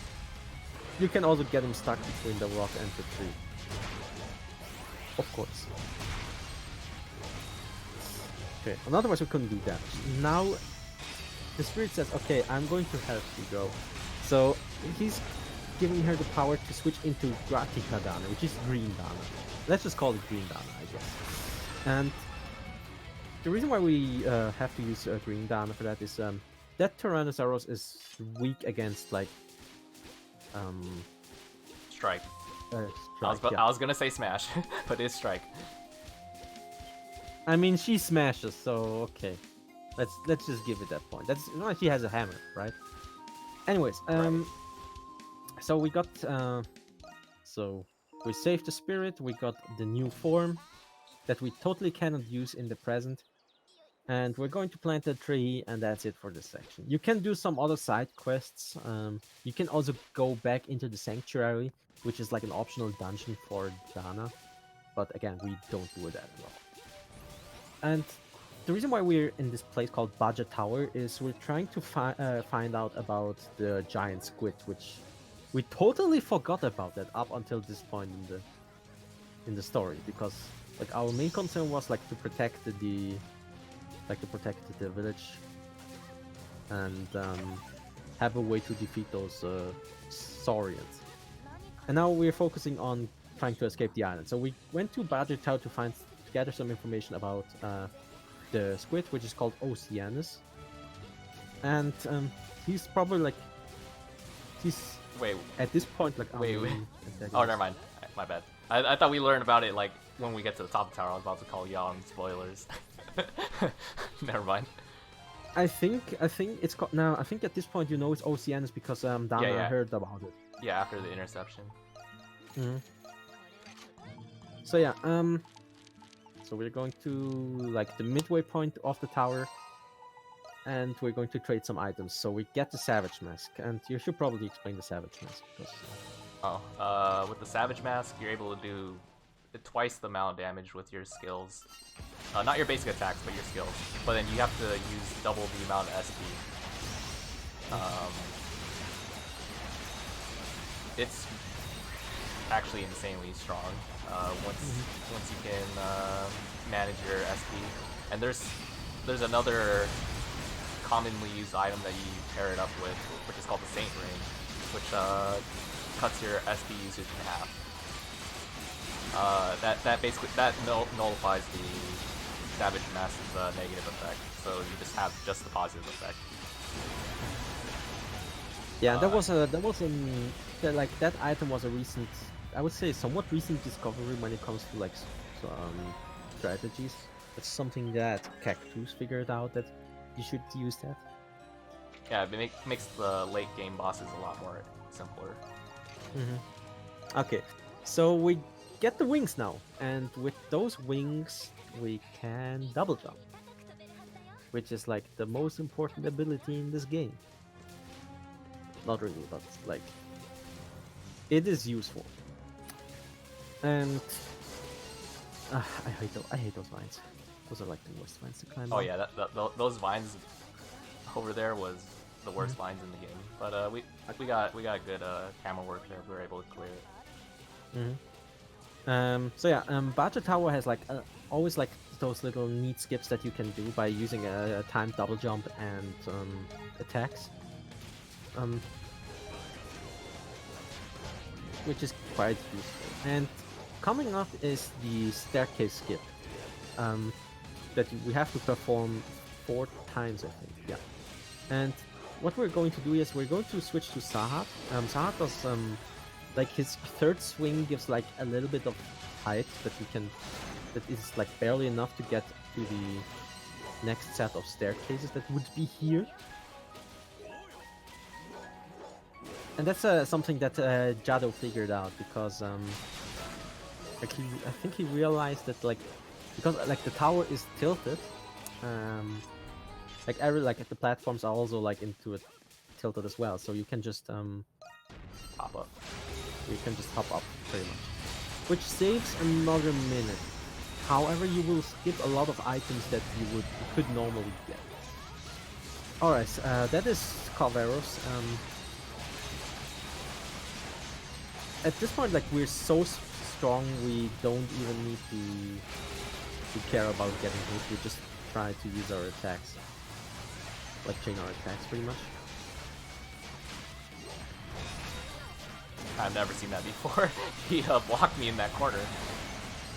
Yeah, that's very interesting. Calvaros is like a very simple fight when it's in a casual play. But yeah, you have to like destroy those forts first, and then you have to attack his head. That's usually you can do this fight in the 2 cycle, which Cactoos is going to do right now. But normally in a casual playthrough, I would say it takes like 3 or 4 cycles. Oh, to answer Rulerhead's question earlier, Saint Ring cuts SP in half. The thing I'm using right now is the Athlete Ring. It cuts it by 2/3. Which is still like a sizable amount when it comes like to the cost that you use. Okay, so we learned more about Oceanus, and all of a sudden, pirates. That's essentially like the plot. Yeah. Now that not that we only have to deal with Oceanus, we also have to deal with pirates, and also Allison, that's the first character that we actually rescued, is also pregnant, and that is like one of the quests that is super easy missable, because normally you would have to get flowers for her to or like a better rating. And what this quest is like only active until you enter the space, like the pirate ship. Yes, because we're going to enter the pirate ship, because that's like the only way to deal with it. But before we do that, we save one more character, which lets us get the Saints Ring later on. Yeah. Right after the pirate battle, we get the Saint Ring. I mean, come on, it's an island game. Like every island game has to have pirates, right? That's like a gimmick that has to coexist within each other. What's the world record in this category? That's something that you could answer. So right now, I hold the current record for, but then there's like no really. I don't think. I don't know. Do we have Glitchless category in the leaderboards? We don't have a leaderboard. We don't have a leaderboard. Yeah.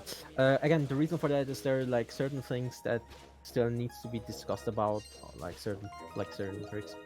Yeah. And I feel like there is still a lot of potential when it comes to like skipping stuff. Like I did run this game. I exclusively pretty much run Glitchless category. So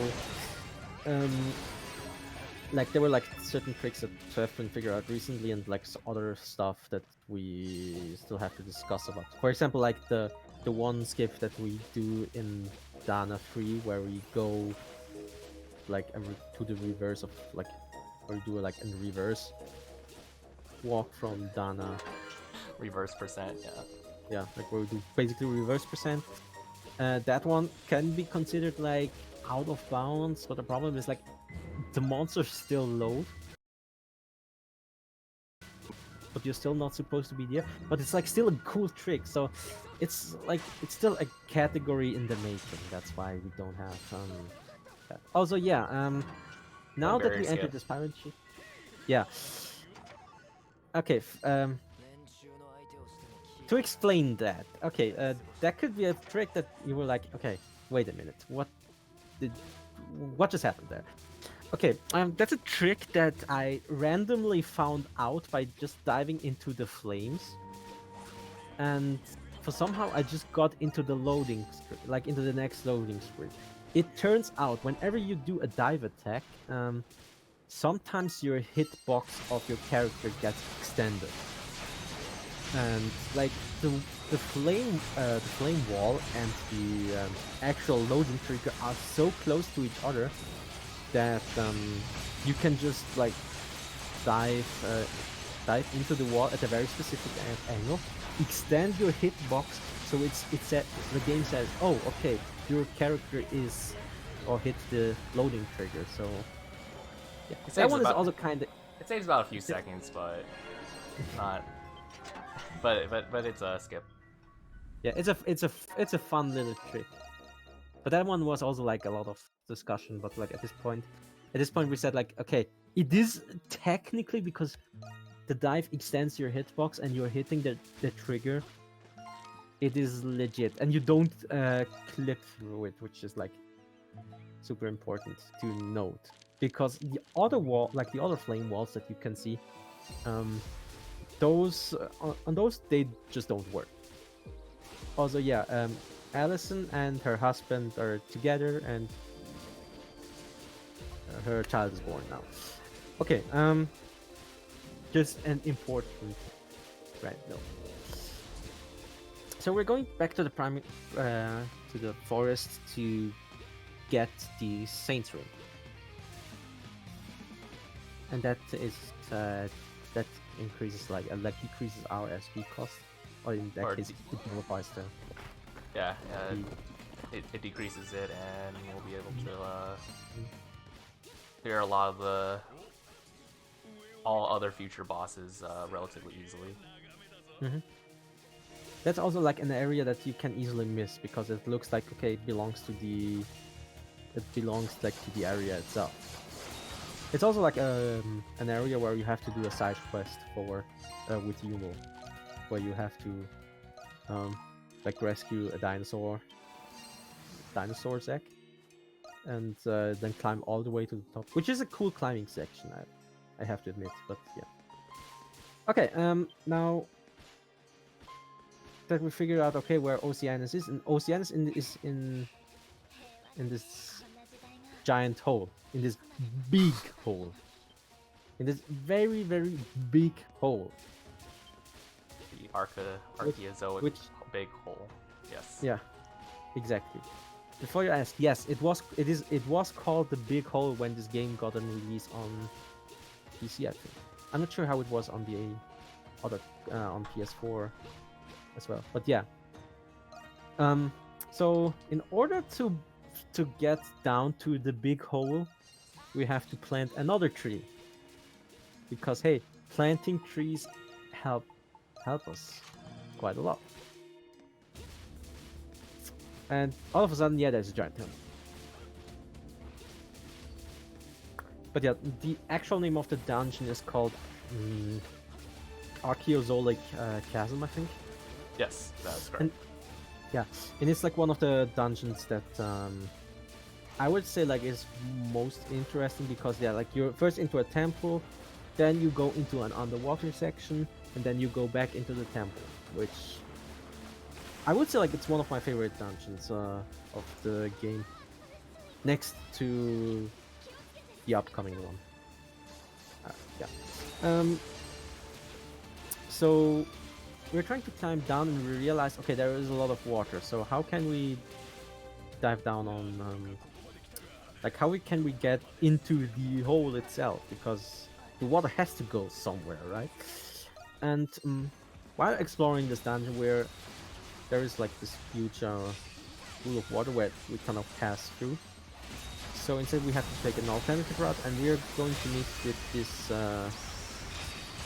manta ray snake thing called Coelacanthus, and he has like one of the attacks that is like the easiest to chain into if you block the initial hit, which is like this electric attack, and he always does that like at the beginning of the fight, or at least like halfway through the fight, so you can just chain flash moves into flash guards and so on and deal with them as quickly as possible. After that we get the item called the Hermit Scale, and the Hermit Scale is the item that lets us dive underwater. Normally you would say, okay, it's a water dungeon, so it has to be bad. The thing is, like with the Hermit Scale is, you don't lose any speed whatsoever, or like slightly, but it still feels like quite fast. Yeah, and now we can just go to the underwater part of the dungeon. Doesn't have like that any puzzles whatsoever. It's just platforming. A little maze there here and there, but a little easy to traverse.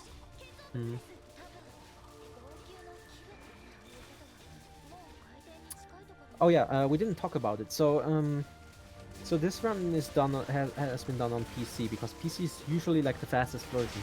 However, the thing with the PC version is, and that's like the major critic point of the PC version is, it's super unstable. Like it can crash at any time in the game. It's quite crazy. Most of the time it crashes during cutscenes.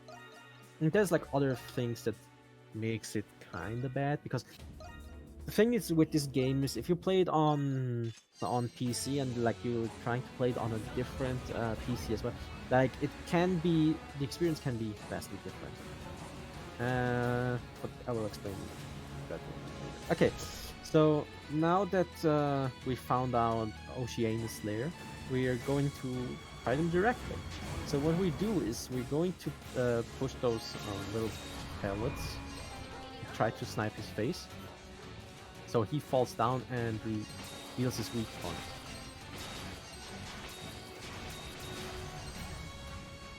Now after we hit weak point, we're going to use Dana's Earth Dragon, which is like this rock skill where it just sends blades to the ground. And it's like the reason why we do that is for every hit that you do on Oceanus, after he lays down, this yellow bar that you see just depletes. So if you do like a lot of small hits, it depletes much faster. So you want to deal like the most damage as possible with just a single hit.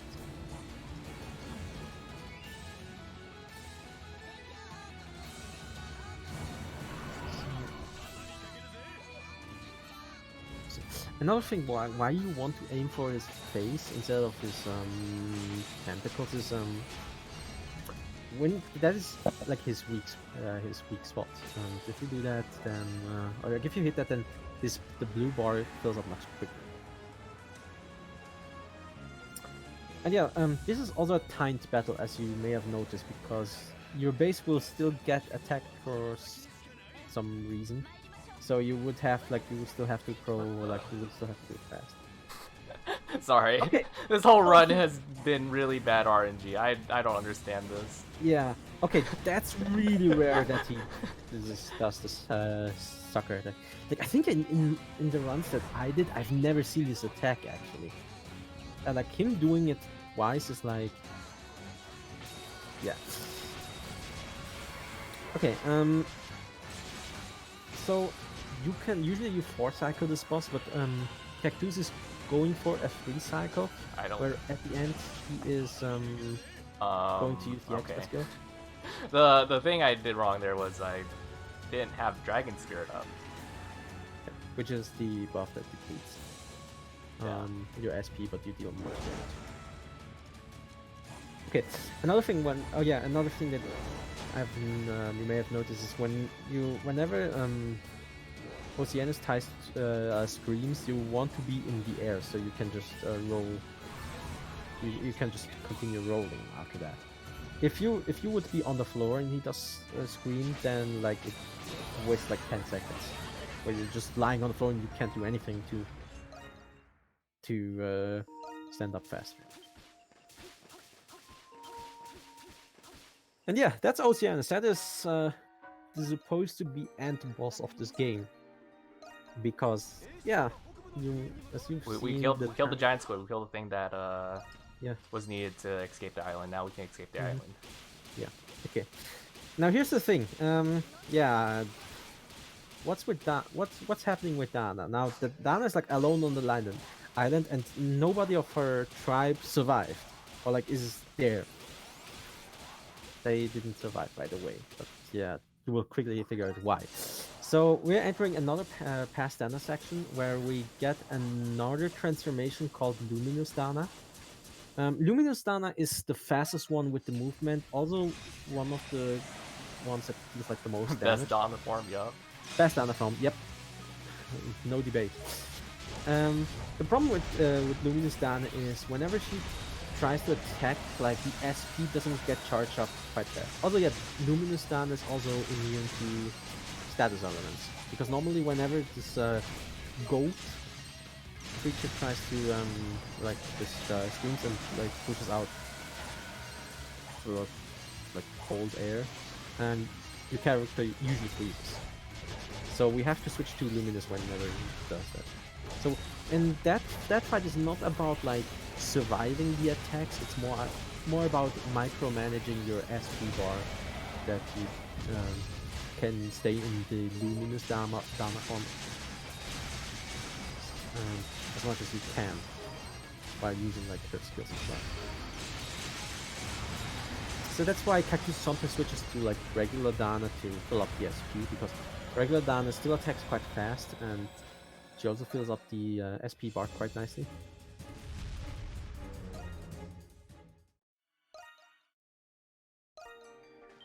Oh yeah, that's Lycianos, or the goat, the as you ice called goat. it.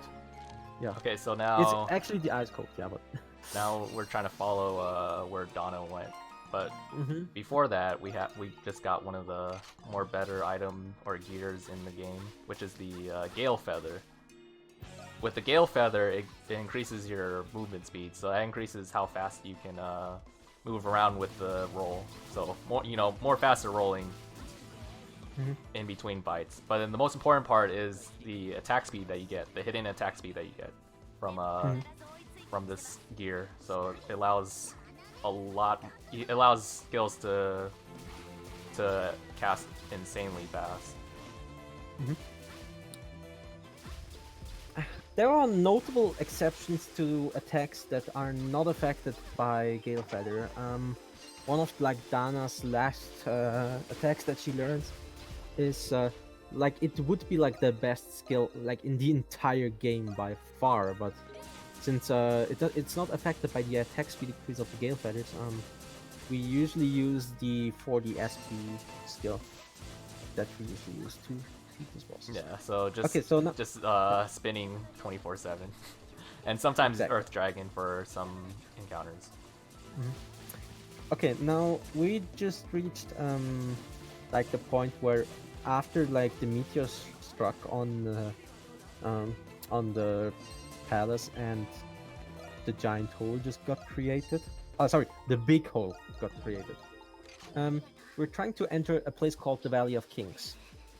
So, but we cannot do that because we're not one of the royals of the tribe. So we are not allowed to. We're just the oracle. And what we do instead is we just plant a tree and leave this place for now. And this is an area which is normally very huge, and you can also go under the mud, but we just go ahead and go straight to the next area, which is called the Valley of Kings. I would say like Valley of Kings is one of the dungeons that is a little bit more puzzle heavy, which doesn't say a lot because this game doesn't have that many puzzles at all, I would say. Yeah, a lot more fighting. Yeah, which is like pretty much like the main selling point of these games, I would say. So there are a lot of monsters that are undead, and because they're undead, we cannot kill them. Simple, right? So we're just going around trying to find our way to a place called the Serene Garden, and as you can see, it's like more like a labyrinth at this point. So we just have to get through the labyrinth, and then we also have to get an item called the Purifying Bell, which helps us defeat those undead creatures. With the Gale Feathers, you just speed by this. Also, you get to listen to the good background music. It's pretty good. It is, but I think it's like one of the shortest ones when it comes to like the dungeons. Okay, so we get the Purifying Bell, and after we grab the Purifying Bell, we realize, okay, we cannot teleport out as you would like to. So we're going to fight a boss called Doxagrir, or it's just like an undead. I just call him an undead knight. Again, most of the names when it comes to like the bosses are like bad.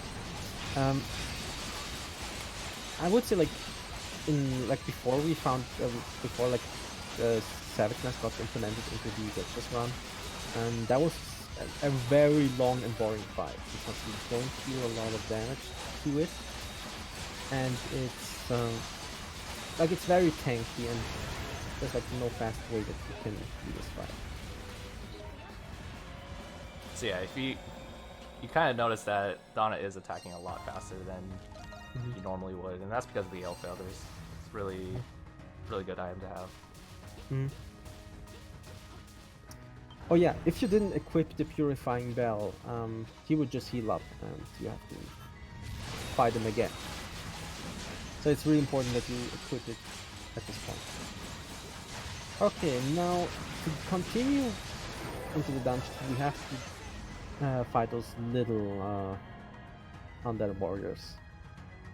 And what Cactus tries to do is he tries to, after the monster got defeated, he tries to get into the moving animation of the spinning attack. Because this guy drops essence stones, which is super important for upgrading our weapons. So we hope that we get like a lot of those essence stones. Usually you get like 6 or 7. Most of the time, which is like more than enough of those items to upgrade all of your weapons. But again, this is another point in the game where you have to pray a little bit of. Oh yeah, and if you don't do the spinning attack, the issue with this is if you defeat the monster, you're not allowed to move at all, so you cannot collect those items, and the NPC don't collect them as well. I think that okay, so people have been asking about using East 9. So for East 9, there's so far no release date when it comes to the US. Usually, what Falcom says is it's not planned to be released in the US, but it usually takes like a year or two before it gets a date, I would say. Anyways, so now we're going to collect a couple of items and do those switch puzzles with those statues. Again, nothing complicated, and also we're going to increase our adventure slots to 3. Again, which is quite useful. And now we're getting some new gloss, which increases our strength, and it gives like an additional chance of crit damage, crit rate, in case we don't get the flash move and flash guard. Because yeah, crit rate is also a thing in this game. Although it's like not super important, I would say. Nah, it's definitely not important or like detrimental to your damage output. It helps out a little bit. But... okay, and then we're going to fight Death himself. He has a different name, but yeah, he's basically Death. Before we can reach him, we have to defeat those his minions. Smaller. 8 of them. Yeah, there are like 8 of them. And after we defeated 8 of those minions, the bridge appears, and we can take on this guy. I think he's called Basilius.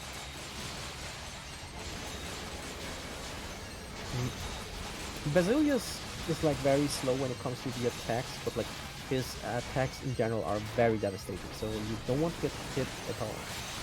Which you could put actually saying like most of the boss fights, I would say. But yeah. Again, Savage Mask and Gale Feathers make it quite quick. And after that, after like Valley of Kings happened, we are going to meet another character that we met on in the past Dana.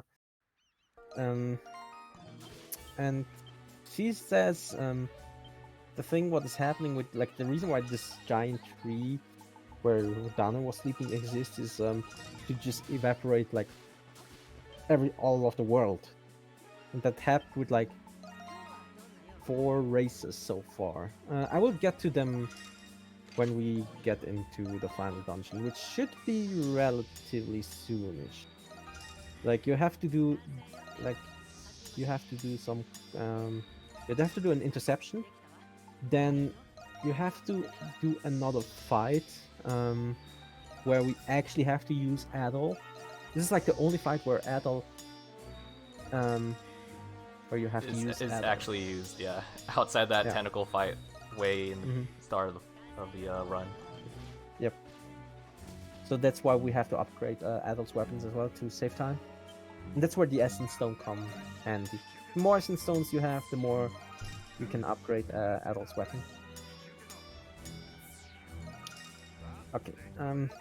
Now what we're going to do is we're going to upgrade our village to the level 5 or level 6.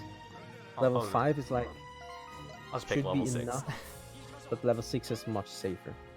Like in the any percent run, we did it to level 6 because we had to rely on burn strats.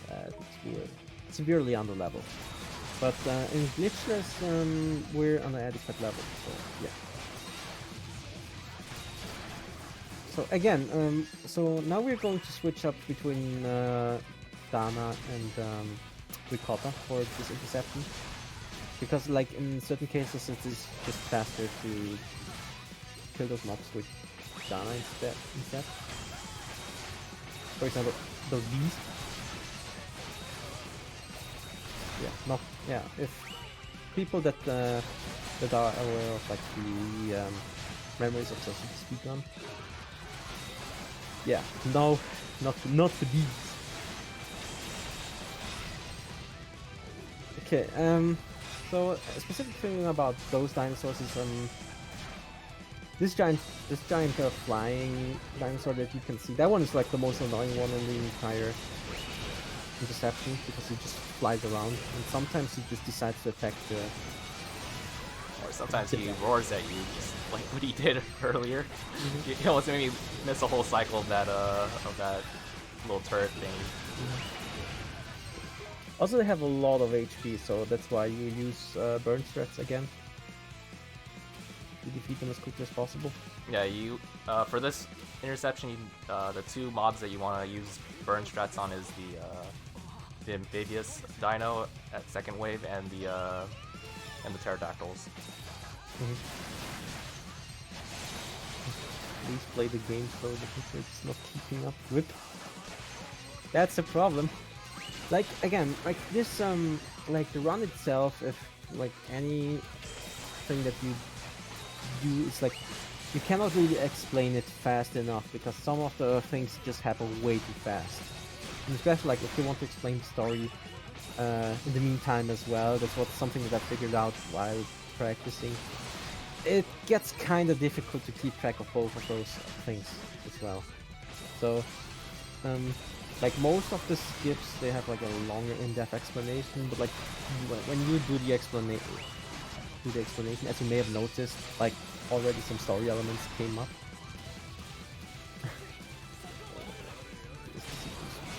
Yes, it is. It is the fastest gameplay of East that you can imagine, I would say. Well, you're just dunking all the enemies. Oh yeah. First dragon. I feel like Earth Dragon was super underrated by like a lot of people. Mostly because yeah, you deal so much more damage with the spinning attack. Yeah, that's the second wave.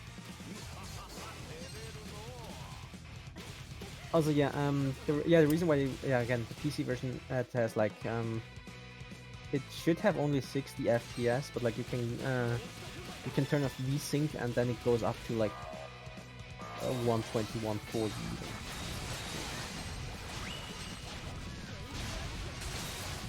So yeah, the final wave is another huge dinosaur. Before we did Savage Mask and Saint Ring, you would just use Ricotta and do the burn set. Yeah, for some reason this is like the only boss that is weak to burn, which I don't know why, but yeah, it's a good game. No, it legitimately is a good game. Okay, now that is the last interception that we did, and it's really fast because it has only 3 waves, and like the final boss doesn't, like the final monster doesn't take that. So we found those so we defended. Just quickly equipping Adol with all his necessary skills. Wait a second. All right.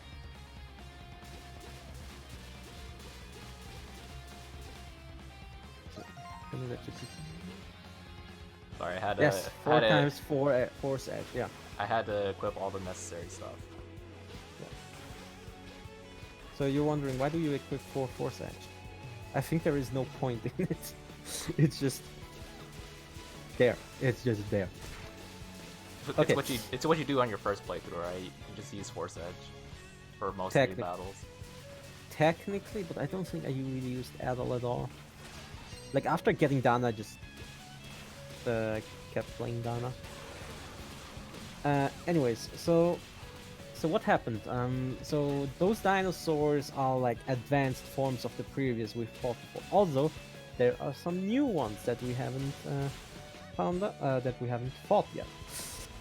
The thing is, like, as I mentioned when we were in Valley of Kings, we have heard about the Lacrimosa that just evaporates like all life on Earth, except for like one person or like one of this race. And now it's time again that this is going to happen. So what we're trying to do is we're trying to investigate this huge tree at the temple. Not the one that Dana usually planted, but the one the Tree of Origins, I think that's what it's called. And we're trying to investigate and try to do something about it. So yeah, we have to manually climb down, and we also have to use this teleporter, or otherwise we can get into Dana 2 again, which we definitely do not want to do. It's also safer just to teleport here instead of walking down. Okay, so around this giant tree, you will see like there is a thick layer of fog that you can just walk straight, and you quickly realize there is something wrong with that. If you see it in a couple of seconds. This is like a loading screen. Yep. Also, at this point, you're completely unaware that you have to fight with Adol. Just as a note, because it doesn't say anything. So you would just walk straight forward, and you get to the end. If you're fast enough, you can actually reach the loading zone, or like you can reach the boss fight area with Adol before like it loads completely. So you can just be there. You can obviously not walk back because that would just. Also, yeah, this is the boss arena. You can even get past that. And now Adol is all of a sudden alone, and that's where we're going to fight the next boss. And he has also a complicated name, but we just call him Fire Goat for now, because he's essentially like the same as the Ice Goat that we fought in Dana's past, but it's fire instead. So yeah. Nothing else to say about that, because like yeah, he inflicts the burn status, but like it's not that dangerous.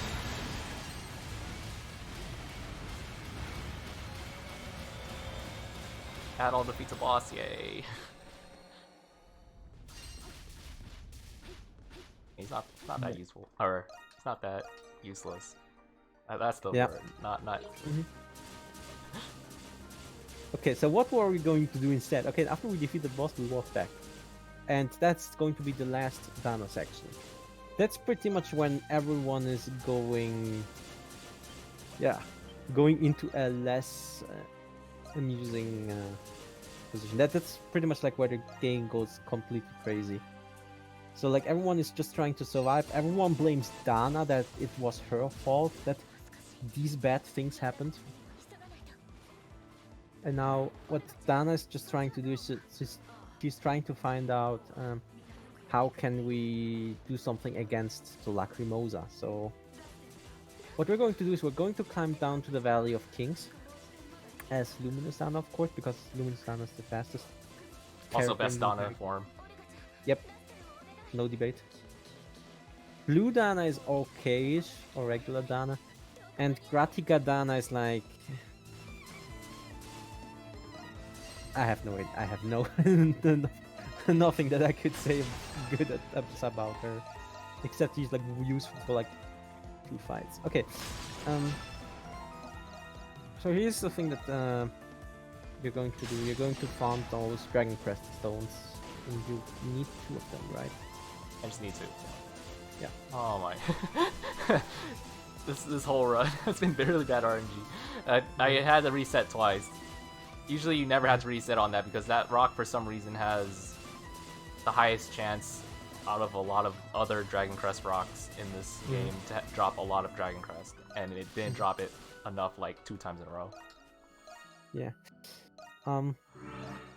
So yeah, we could save the spirit, but it's not necessary because we're not going to do any pass down stuff. And now we're at this ring garden where for some reason there is water in there, which when we go to the present wasn't. And it's like the water is actually like I would say like the spirits or the psyche of like the of the like races that were on the Earth. And man, it's so complicated. Yeah, the run's going so fast that I'm already like 2 or 3 parts ahead of where you're talking about. Yeah, exactly. So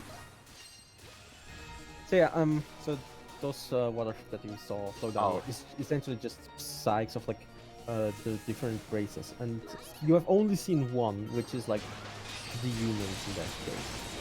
So now we are entering the final dungeon, and the final dungeon contains a lot of like mini monsters. We usually try to take care of them by using burn strats because they have a lot of HP, and all of them are weak to burn status. And then right at the end of every section there will be a mini boss for every race that was on Earth. In that case we're going to the Oceanic Age first, where we're going to fight Hydra, which only has one head, by the way. He's also the voice. He also voices the captain that died. Yep. And he's like the only one that is left from the race. Again, that's what the Lacrimosa does. And here comes the link with Dana and Adel in play. Because Adel, like the adventurer he usually is, he was the chosen one to be the one and only survivor of the Lacrimosa. And because we don't want everyone to die, we're going to make this tree, which is in the Seiren garden, bigger. To do that, we have to unleash those psyches from the spirits from the from like every age to make the tree grow bigger. And somehow that stops, or that should stop the Lacrimosa. Yeah. So we're essentially just trying to stop the Lacrimosa right now. Yep. By the way, you didn't see that, right? It's morning. Fair. Okay. Oh, okay, cool.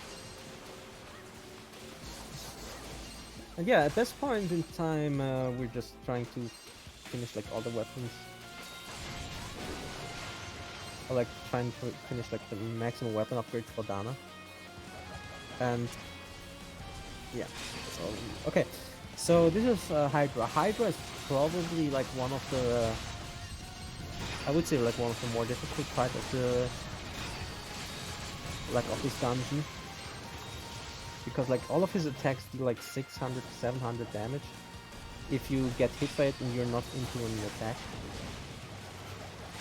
Also, he decides just to swim a little bit. There's nothing that you can do about.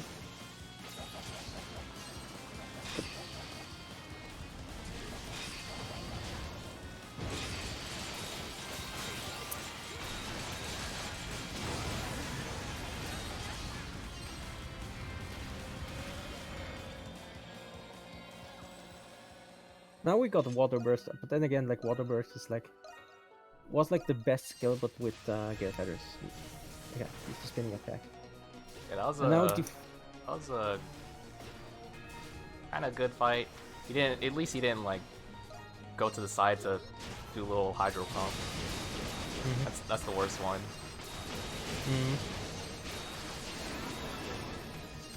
So like you can see like all of the bigger monsters that we fight you probably have seen before, like other maps as well, because they were like very creative with like the final monsters design.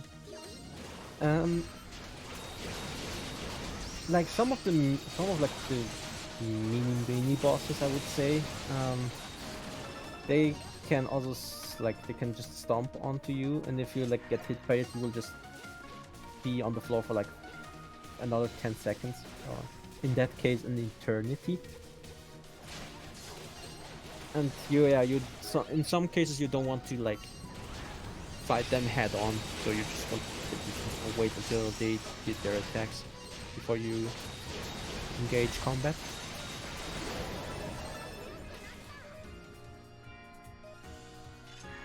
But since like you have fought most of the monsters before, or like it's relatively easy to use flash moves and flash guards. Yeah, since you know kind of mechanics of them. So the next age we're going to enter is the Ice Age, and we're going to fight a giant bull called Minos. Not the giant bull from East 9, by the way. It's just it's an ice area, so it should be slippery slope, but it's more like that. Some of the platforms are relatively small, but since we have double jump, you can jump over most of them. Okay, Minos. Minos, yeah, deals also quite a lot of damage, and some of the attacks that he does is like you can get hit multiple times. So just this like icicle attack that he does, you can get hit like 5 or 6 times in a row, and in some cases this just means death. Same goes for this tornado attack, but again, since it is a chain of attacks that he does, you can just again flash move, flash guard if you hit the first one properly. And yeah, that's actually it for that. So now we're moving on to the third one, Nestor. Yeah. Nestor. So we freed like 2 out of 4 spikes or spirits. And yeah, the third one is Nestor, which is an insect. Again, you didn't see like much of them because you're skipping all of the cutscenes, but like you will meet them as soon as you finish Valley of Kings, I think. So that's why it's kinda confusing why you're fighting those monsters in the first place.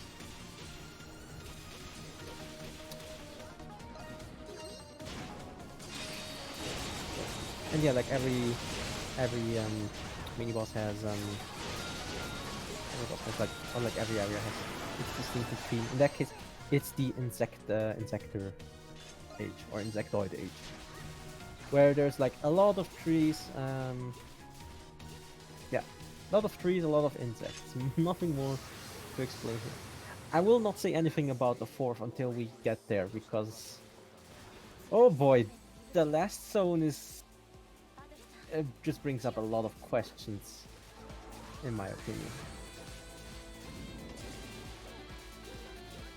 And as you can see, like the movement in those sections is actually it's quite difficult if you don't do it the intended way, because you can randomly fall down somewhere. Okay, so Nestor just moves around quite a lot, and after like a certain HP bar, Nestor just flies up and destroys like the floor wherever you're standing on. If you time it correctly, you can use a flash move and flash guard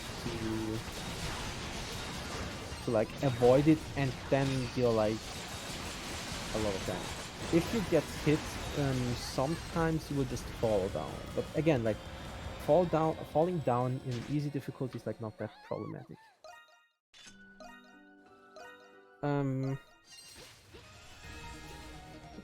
But yeah, the reason why he does so much damage is again, he has the Savage Mask equipped, which increases your skill damage by 2.5 times, and again, Dana has like very high damage output in general. Okay, so this is actually like the most famous mini boss, I would say. The giant crab. Giant crab has like a lot of defense, and there's like no way that you can decrease it. So you have to like in the speedrun, you actually have to rely on burn spread. Yeah, because normally with the crab you're able to break his armor, but then for that one crab you can't break his armor. Also, yeah, we fighting the land bat again for the last time. And then we're going into the final area. Okay, so we went on water, we went on like on trees, we went on the ice age. So now we're in the sky. Oh, I had no more SP. Which I just fell doesn't straight down. I was like, do I have enough SP? I have it. But yeah, we're now in the sky age. Where the floor is, I have no idea.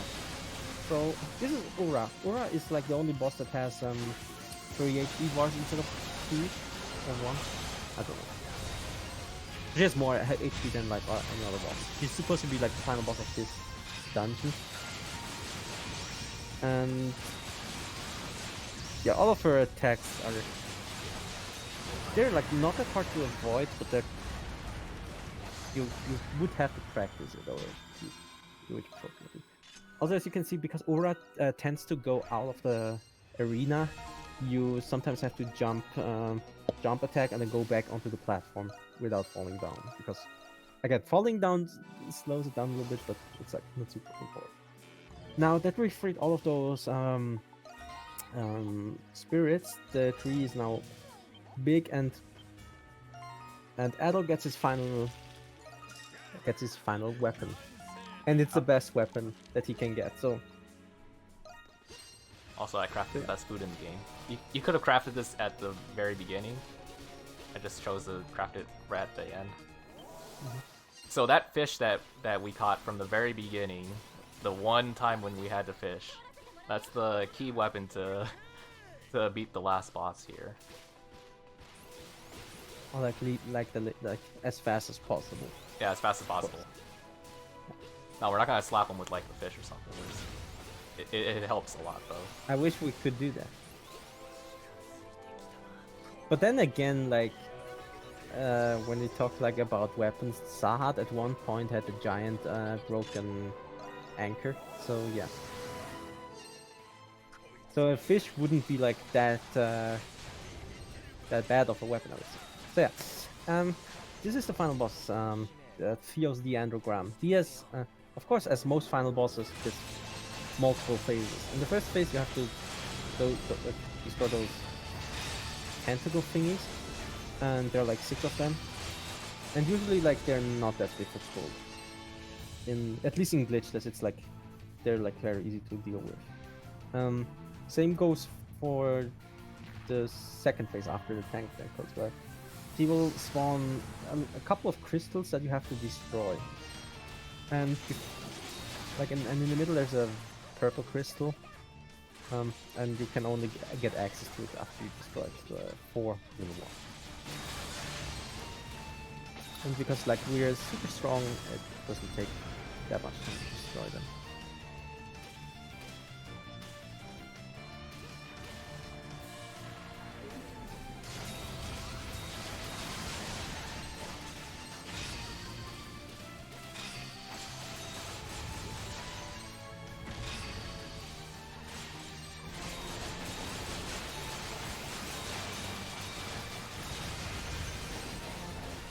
Okay, so the hardest phase has been dealt with. Now it's just the last bit, just hitting the little core on his chest. Okay, now I'm gonna equip all the break items. There's a couple ways you can deal with this last bit. I believe Frozer here has a way to kill it in one cycle. For me, I just break all of his cycles really fast. Yeah. So here's like the difference between my threat and his threat. So in his threat, again, like he uses his suit that hires the break rate, which means he instantly breaks, so you can attack his head. And like that's where his weak spot is, because you can do it quite fast in that regard. You don't have to rely on crits or like any attacks. And done. On that one. You can do it in one cycle by using an extra at a very specific point in the fight. But yeah, that's the final boss. Now we're just going to talk to a couple of people. And then Those we'll are call our time contact. here in a little bit. Then we're going to talk to Yumo and Sahat. And Okay, so Laxia doesn't have the we're gonna glasses. call time in 3, 2, 1, time.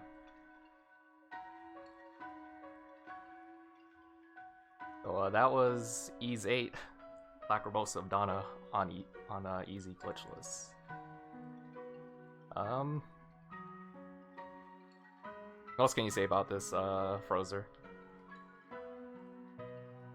What should I say? Okay, so the thing is, like, with any percent glitchless is, yeah, we're going to just going to the game like as fast as possible. But there are 3 endings in this case. The ending we did is essentially the bad ending.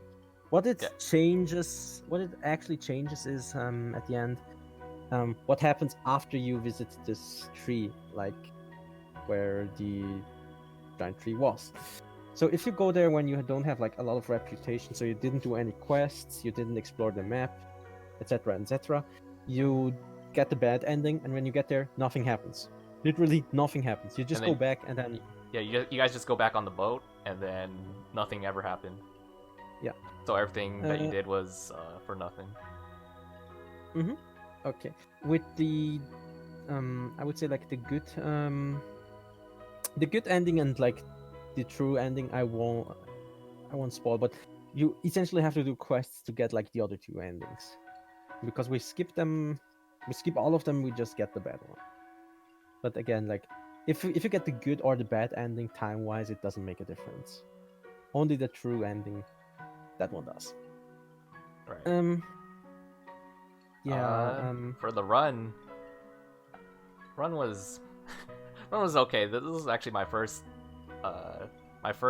marathon to participate in, actually, and it I messed up a lot of times, but then most of the time I was just trying to talk it over, just have Frozer to like talk over it while I'm over here trying to reload the area or something. Yeah, I hope everything was fine with the one you did. You could understand like what's going on, even though like there is a lot. To be fair, and that was like, as I mentioned before, that was pretty much one of the most difficult things to like to manage story and gameplay wise, because yeah, for such a run there's like a lot of things going on. But yeah, I will give you the last word, Cactus, because you're the runner. You should deserve all the praise. Nah, you talk like for 90% of it. I'm over here just focusing so much. It doesn't really help that not that you like if you can just play. Honestly, that is an advice that I could give to anyone that like anyone ever that wants to do a marathon run. If I can do that, of course. If you have someone that that can commentate for you, that is somewhat proficient in the game, or can prepare some stuff, it really helps out. Like when you're playing, because playing and talking at the same time is like not the easiest task to do. Especially not for maybe this game. I mean, back when it was like 60 FPS, it was possible, but I don't know. It's starting to be kind of maybe when we're running at the speed. I guess I will give some couple of shoutouts. So again, as I mentioned before, like I give a couple shoutouts to like all of the these 8 runners. Of course, you, Cactus, myself, and Jadu. Who was it? Colin. After 5, I think after 5 was like Mr. Bjorn is in the chat right now too. Special thanks to he's a really good runner of Ease 8. Like we had a lot of like on and off runners that don't do it that much that often, but it's quite funny. Like whenever something new that gets discovered, everyone gets together and share their thoughts, which, in my opinion, is super cool if that happens. And of course, like the youth community, RPG Limit Break, to show this awesome game, of course. And yeah, that's it. I think that's it from my side. So yeah. Yeah.